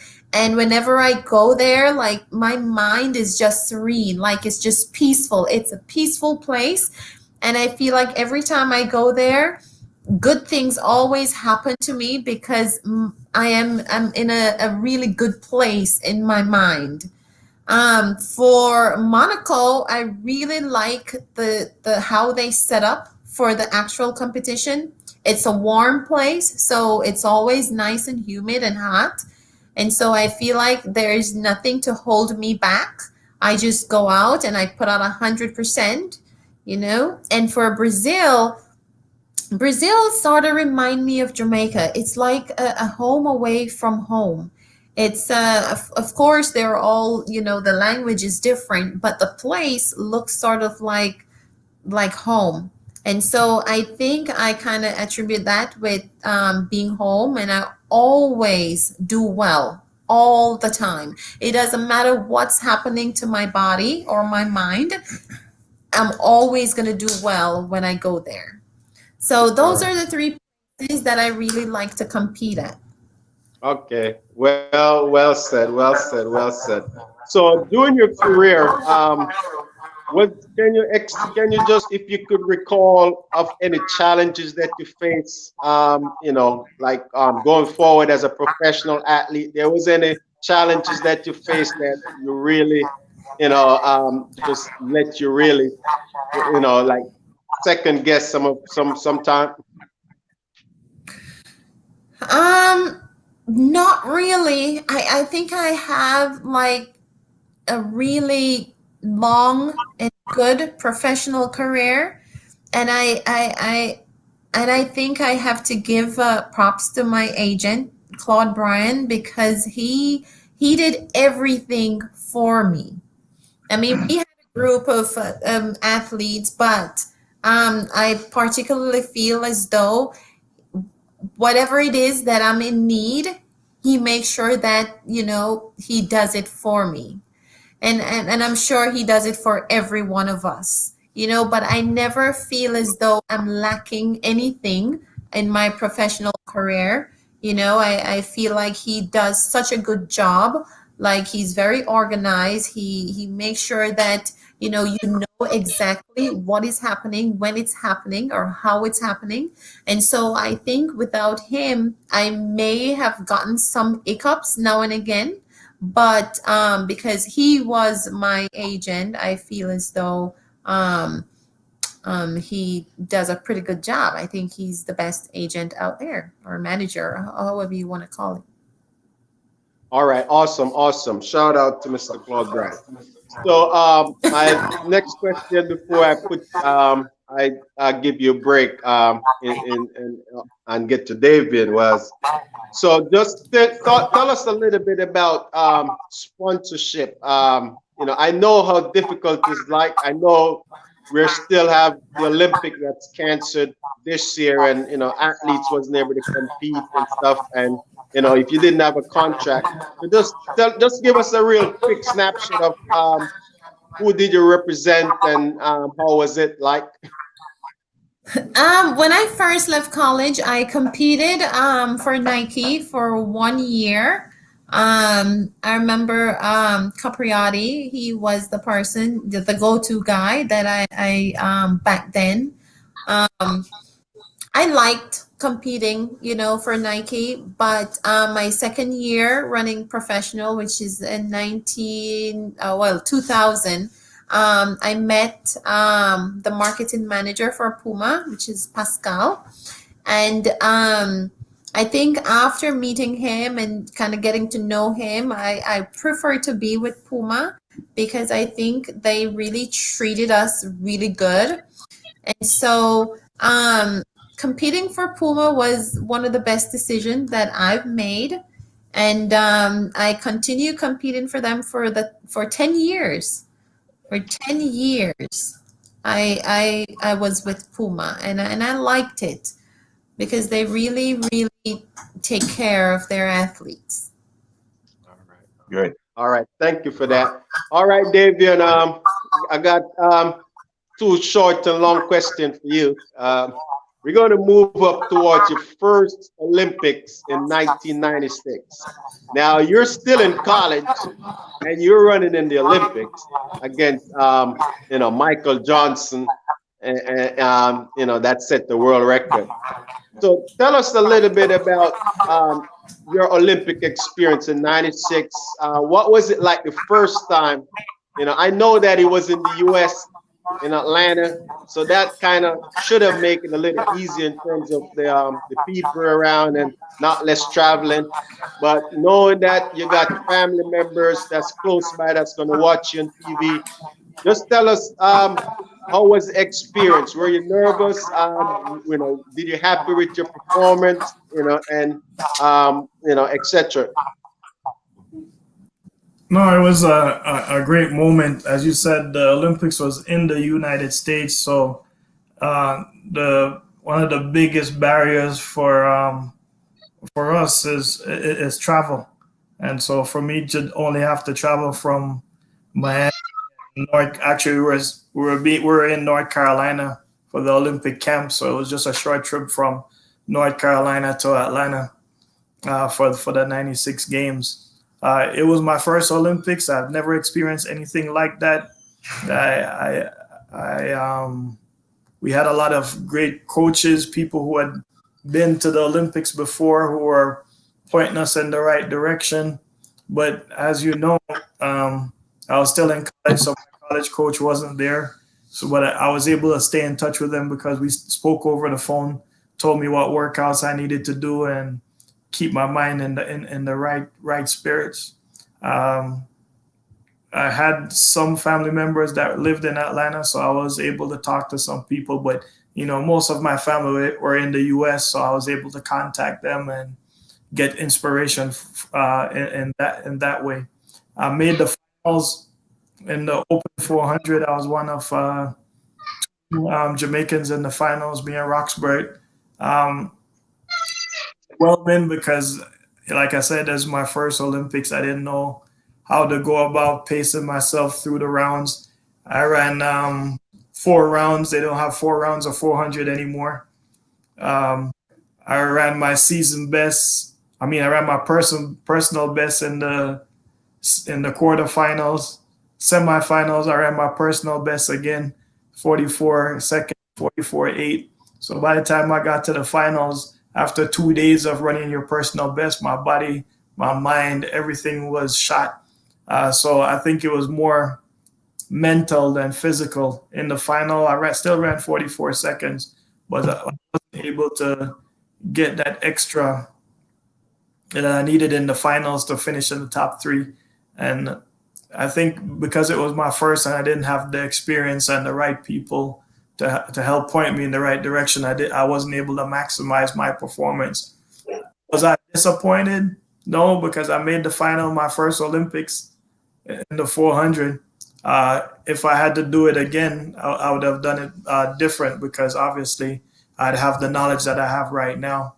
But I left from that Olympics with an Olympic bronze medal in the 4x4, and that's my only Olympic medal that I ever had. So I can't look back at that time and say that, I was disappointed, because, it was a dream come through to win a medal for Team Jamaica, especially on the men's side. Ian has been in those meetings, so he knows what that's like. When we go to the Olympics, we always try to compete the Jamaican men versus the Jamaican women to see who can outperform each other and who can bring in more medals. So, being able to win a medal on them, I think, if I remember correctly, I think it was only James and the 4x4 that won medals for the men's side in that Olympics. So definitely it's always good to wear the green, black, and gold and perform at the highest level. All right, well said. Well, I want to give a shout out to the men's 4x4 over the years, because that Herb McKinley, Arthur Wint, and those guys, they have won medals in the Olympics, but it seems after a while there was a drought, and the only hopes was like that 4x4 relay. So I believe you guys was representing for the whole team, over the years until the the individual events was able to pick up speed and now, leading the team. So great, man. I know 96 got to be tough for you because, running in college and not knowing about the Olympics. So my next question is just about the Olympics. Did you ever think about being an Olympian? Do you remember at any time in your career before you made it that's what you wanted to be, and when was that?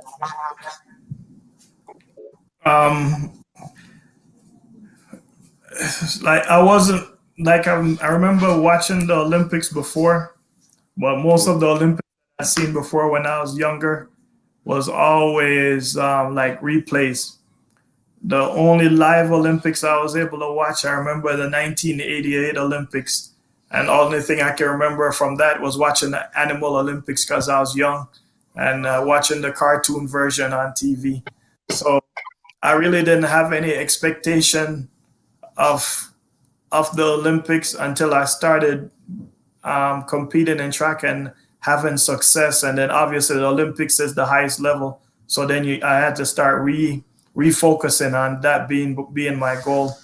And so when I left high school, 1993, 1994, and made the 1995 World Championship team, representing Jamaica at the senior level, that's when everything kind of came full circle. And I knew, hey, I really have a shot at making it to the Olympics and being one of Jamaica's best and greatest runner. But having that happen at 18, 19 years old, and then a short turn the next year is the Olympics. I prepared for the Olympics. I was ready to go for the Olympics, but like I said, it was a long-term goal that came at me really fast because just like you running at the boys and girls champs and looking up to the athletes that came in before us, my expectation was to see some of those older people ahead of us in the Olympics before I saw myself. So when I actually made the World Championships senior team and the Olympic senior team, I expected it, but not that soon. I was probably more geared towards the 2000 Olympics mentally than I was towards the 1996 Olympics. So it was good to be there and gain that experience, but I thought I was going to be better physically and mentally prepared for the 2000 Olympics. Okay. And awesome. then obviously I made it to the 2000 Olympics and I got injured. So I missed out on winning that next medal. And that lead to the next question I was going to ask you before I turn it right over to Ian. I was going to ask you, you ran in 3 Olympics. I was going to ask you just to let us know what was your best Olympic experience, and what was something you could have done different. I don't want to say the worst experience, but what was something that you regret that happened, or what you would have done differently running in the Olympics? Yes, but like I said, my first Olympics, being able to make it all the way to the finals and be on TV and people watching me on NBC in the US and all over the world was great. I wanted, just like anybody else, your goal is to win the Olympics. So that was my major goal. Every time I ran, I was running to win the gold medal. Obviously, looking back at it, winning the bronze medal was the highlight of my Olympic career. But I think for me, making the finals at my 3rd Olympics when everybody counted me out and didn't think I had anything left, that was the biggest accomplishment, and being able to run a personal best in my last Olympics. After the disappointment of getting injured at my 2nd Olympics in the 2000, which I thought that would have been my best Olympics. I felt great.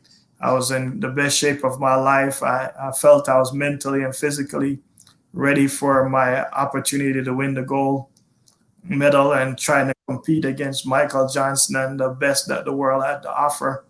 And I was happy to see that Greg Otten was able to go out there and win that medal, at least giving a Jamaicans opportunity to get that medal, another Jamaican opportunity to get that medal. But that was a very disappointing year for me, getting injured there, and then also not being able to compete with the relay team, and they ended up narrowly missing out on that gold medal in the 4x4. I thought if I was there, we could have won that elusive Olympic medal. Olympic gold medal at that time in the 2000 Olympics. But you can't control.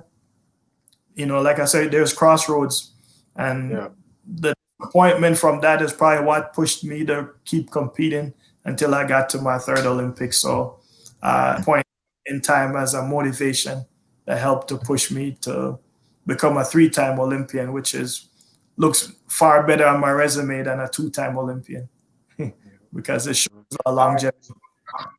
I'm gonna get a bonus question in. Can you tell us, during your whole 3 Olympic experience, because obviously your years in track and field goes beyond 10 years.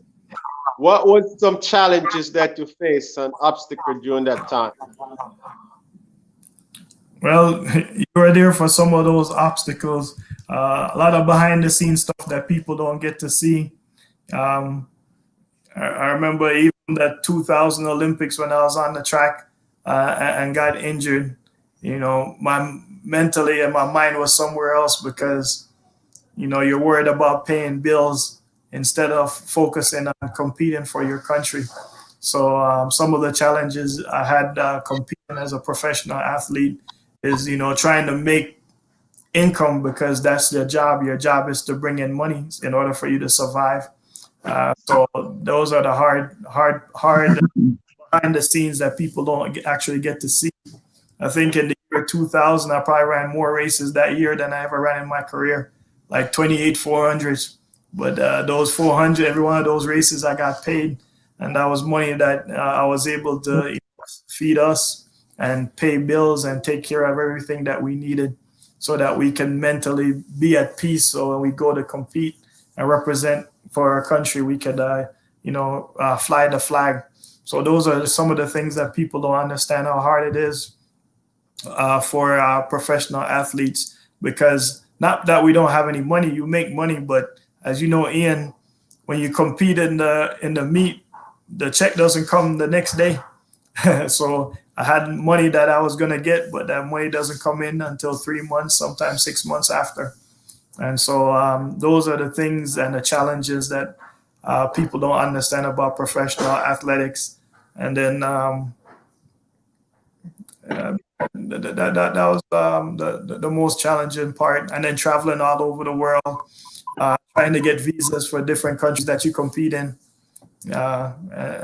Sometimes you get denied, sometimes you get approved. And so those are some challenges. As you saw earlier this year, Elaine Thomas wanted to run at a Diamond League meet.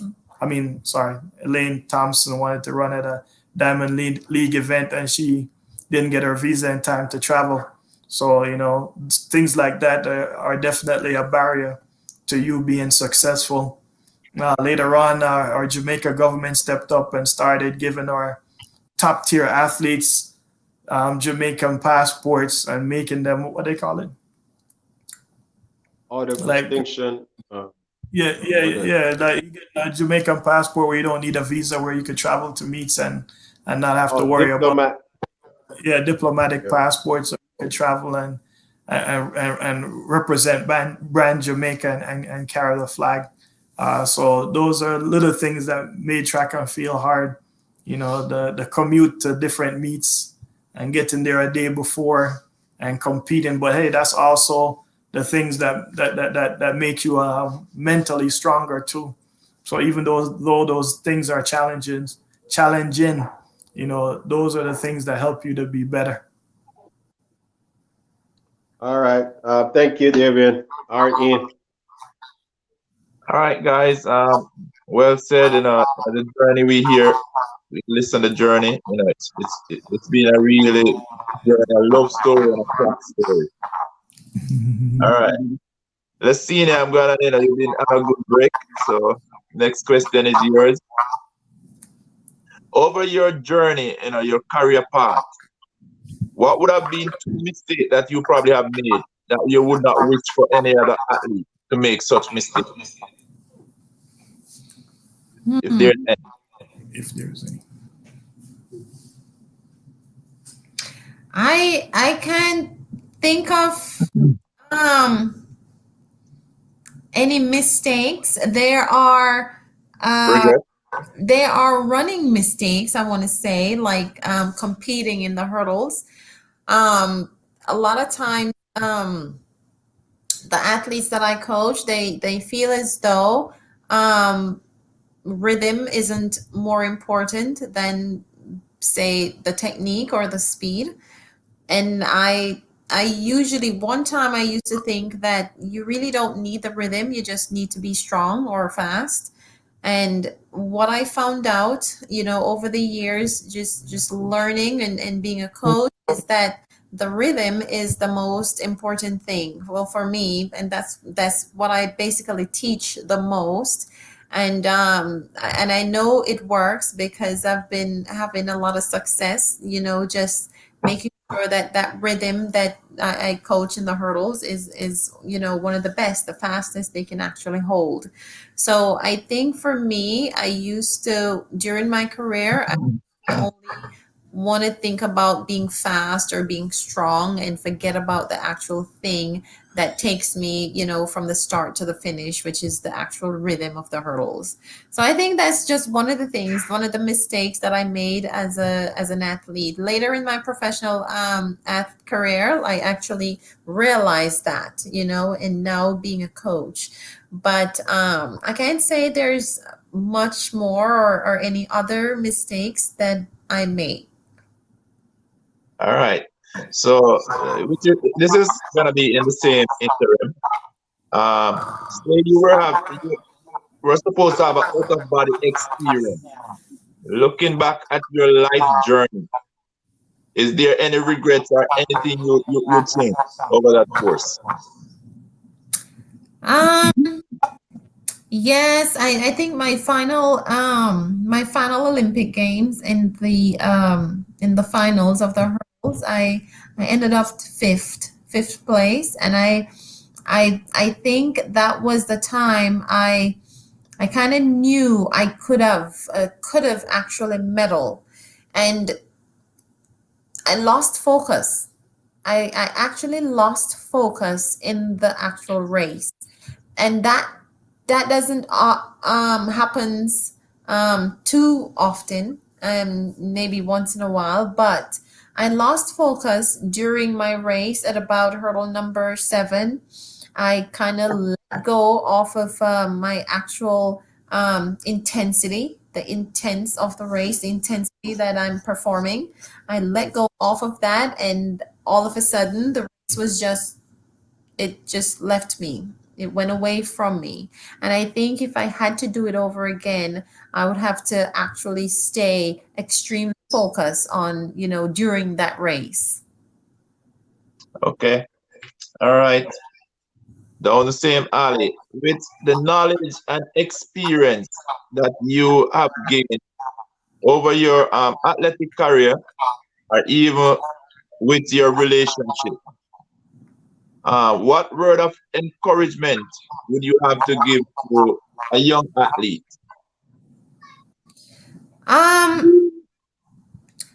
I would say, continue to be to persevere, continue to work hard, because without those things, I mean, the success doesn't come the way it's supposed to.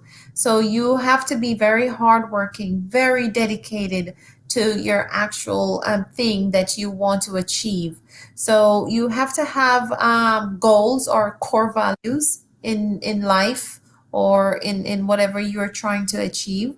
And so you have to, one of the things that I used to do is to write them down and go over them, now and again. I used to take 10 minutes each and every day and kind of reflect on my day and see if my core values were adapted throughout that day. And so I would say those are some things that young athletes nowadays has to do, is to make sure that they have their goals or core values, as I call them, in place. You know, they could see them day by day and they can work towards achieving them. All right, Davian. So you would have heard a similar question with any regrets or mistake over the period, and the same thing, encouragement to the youth. What would that be? Would you tell us? I don't have any regrets. I think I maxed out and did everything that I was supposed to do, and life just worked out the way, the way the good part planned it. Something for encouraging word for the younger generation, kind of similar to what Lacina is saying. Have your goals, but when you have the goals, you need to figure out what the blueprint is to get to those goals. And that means you need to find out how someone else, you have to do some research and find out, say you set a goal to run 43 seconds, find out who can help guide you to get to that point. And it not necessarily has to be like one coach or something, but you just have to make sure you find somebody that you believe in, that you think that will be able to guide you to get to that point, based on that person's knowledge or experience. And always learn about whatever it is you want to accomplish, and seek someone that has gone close to that or achieved that goal to be your mentor. That person doesn't have to actually be your coach, but they can help mentor you or mentor your coach so that you can achieve those things. And I think that's one advice I could pass on to younger me or a younger person that wants to achieve big things. All right, guys. So now I'm just gonna go to another level.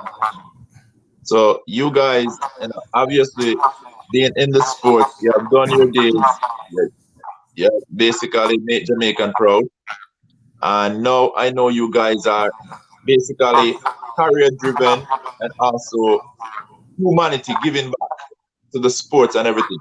So would you just tell us in a short nutshell what you guys are doing now, at this moment, for the sports itself and as individuals? Well, we don't just do for the sport and as individuals, we also do for the country, because Jamaica is our home. So everything, we talk about goals.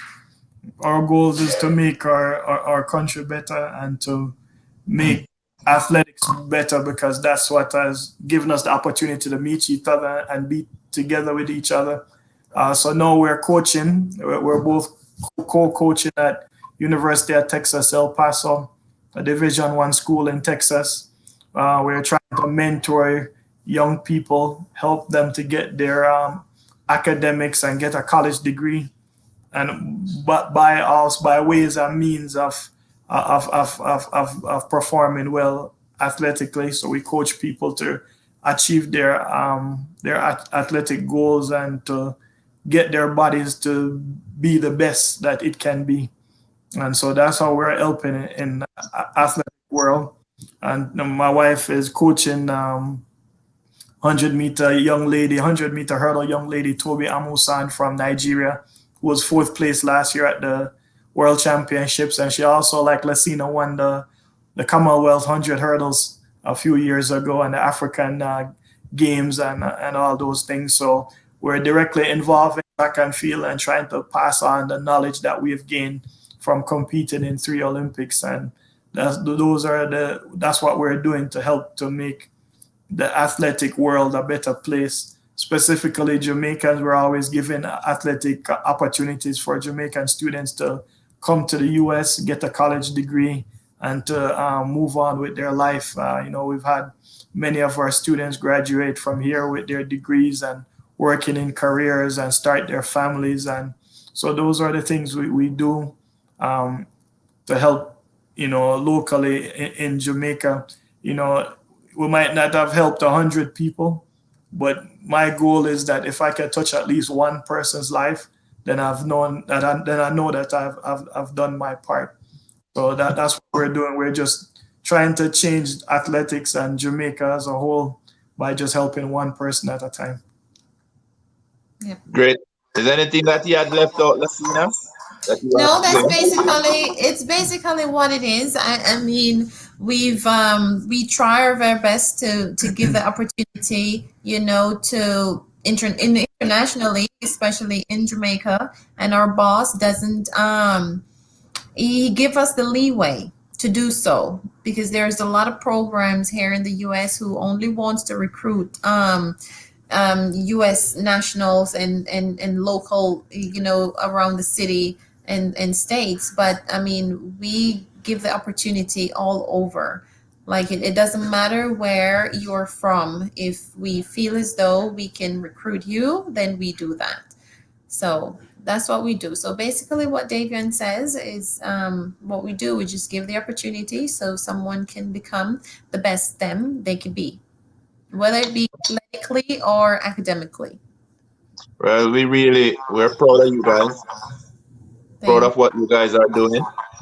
Thank you. And with that said, I know we'll have to bring you guys back on in terms of the relationship, because we didn't get to dig into that, because you guys, you know, great together. You know, I really appreciate the journey with you guys, you know, from high school lovers straight to marriage, having kids. You know, it is just beautiful, man, to see the relationship. Basically gone ahead and put together a little video to bring back some love memory. I don't know if Ian will be able to pull it up, and then we're gonna be going into the last segment because we have another interview, so we may be able to ask a few more questions. So Ian, I don't know if you're able to find it before you get into the last segment. Oh, yeah. I don't think I have the video ready. My apologies for that, but I'll make sure that I send it directly to you guys afterwards. This was something that Ian made for you guys. Thank you. Yeah. So before we're going to use this time here, probably another 5 minutes, and we wrap it up. Just to touch base, I want to put Davian on the spot a little bit. You know, since you know now that you know you have put him on the spot. So Davian, real quick, we're going to touch base. I know you guys as a beautiful son, well, a handsome young man. I can't figure out who he looks more of. At one time he looks more like Davian, then he switches to Lassina, then he go back to Davian. So it's going back and forth. But Davian, what I want to ask you, what do you value mostly about your wife? I want you to, for the record, just let her know what you value mostly about her. Well, I value her voice. I love her voice. But seriously, I value her faith and her belief in God. And that's kind of the thing that kind of keep us together. I know we keep saying the same thing about faith, but if you believe in marriage, one of the things that makes a marriage successful is for the one person to be able to forgive the other person. And that's where faith comes in. You won't forgive somebody unless you have faith. You have to believe in the other person and give, like you said, you have to give more of you to the other person. And if you don't have faith, you're not willing to treat the other person or give more of yourself to the other person, because you're worried that that person is only giving you 50%. You know, you always give you 100%. So those are some of the things I love about her.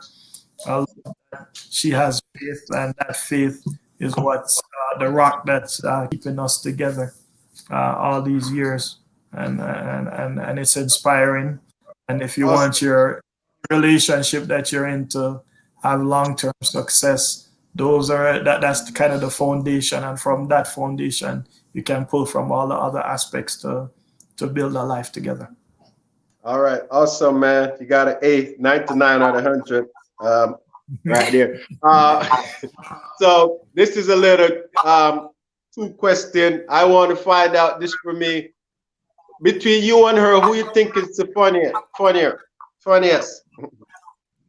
Definitely Lucina. Definitely him.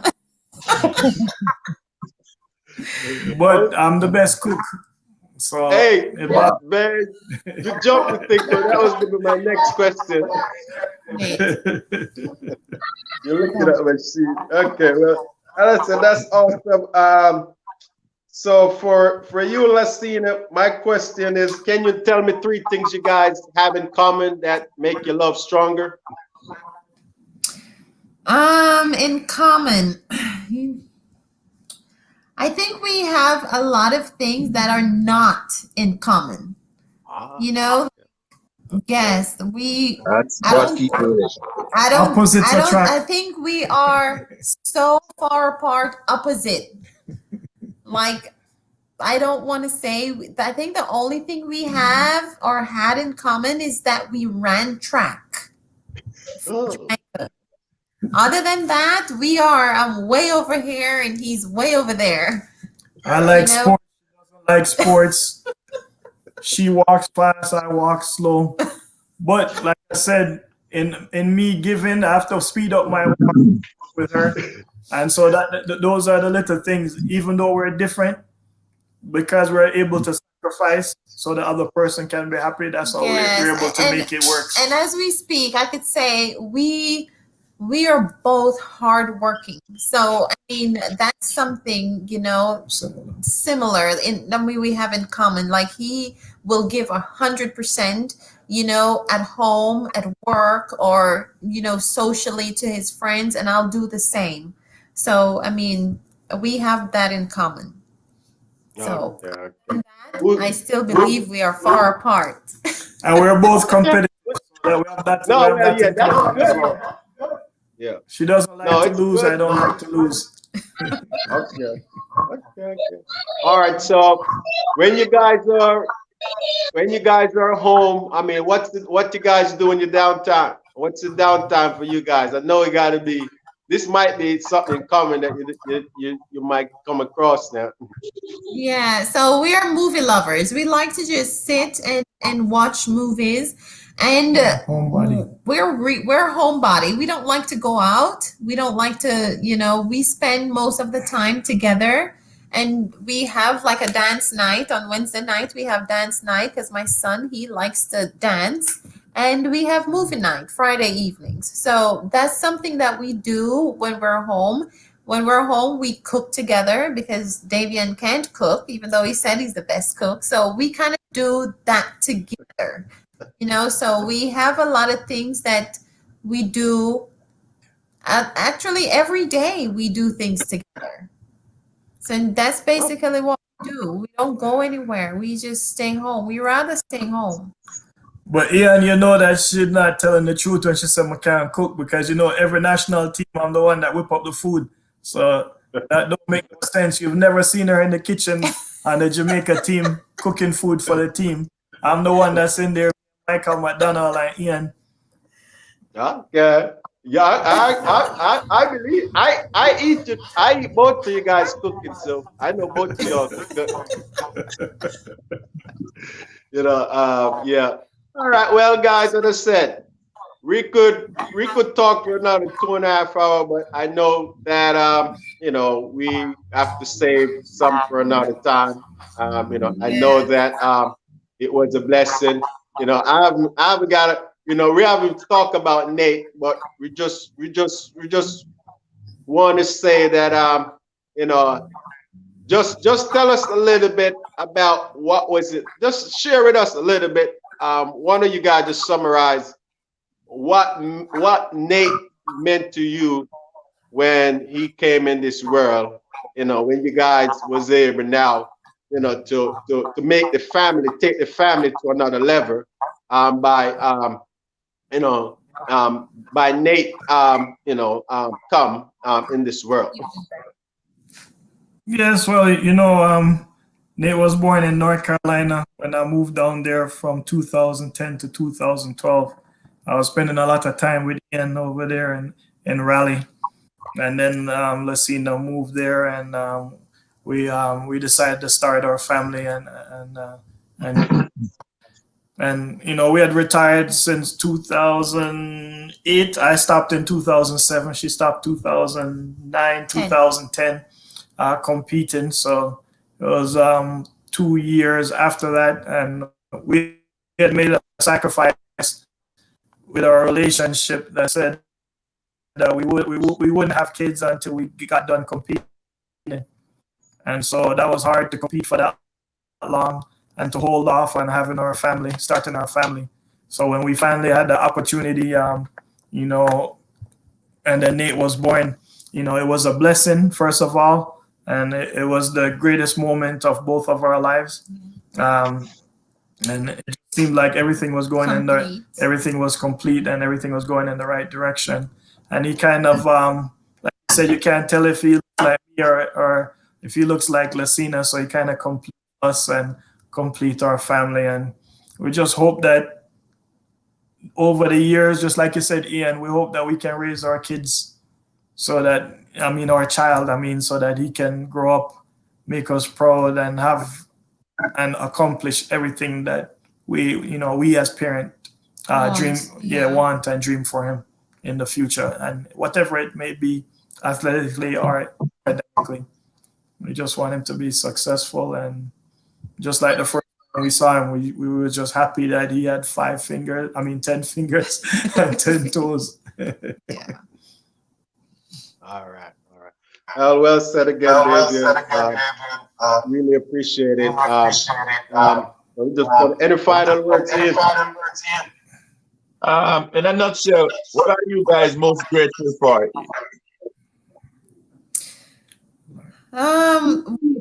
We are grateful for life, really, especially during this pandemic and what is happening. We don't know what is happening. This is sort of the new normal for us, just to stay in, kind of spend more time with each other, not so work oriented, or so right now we're just happy that we are together.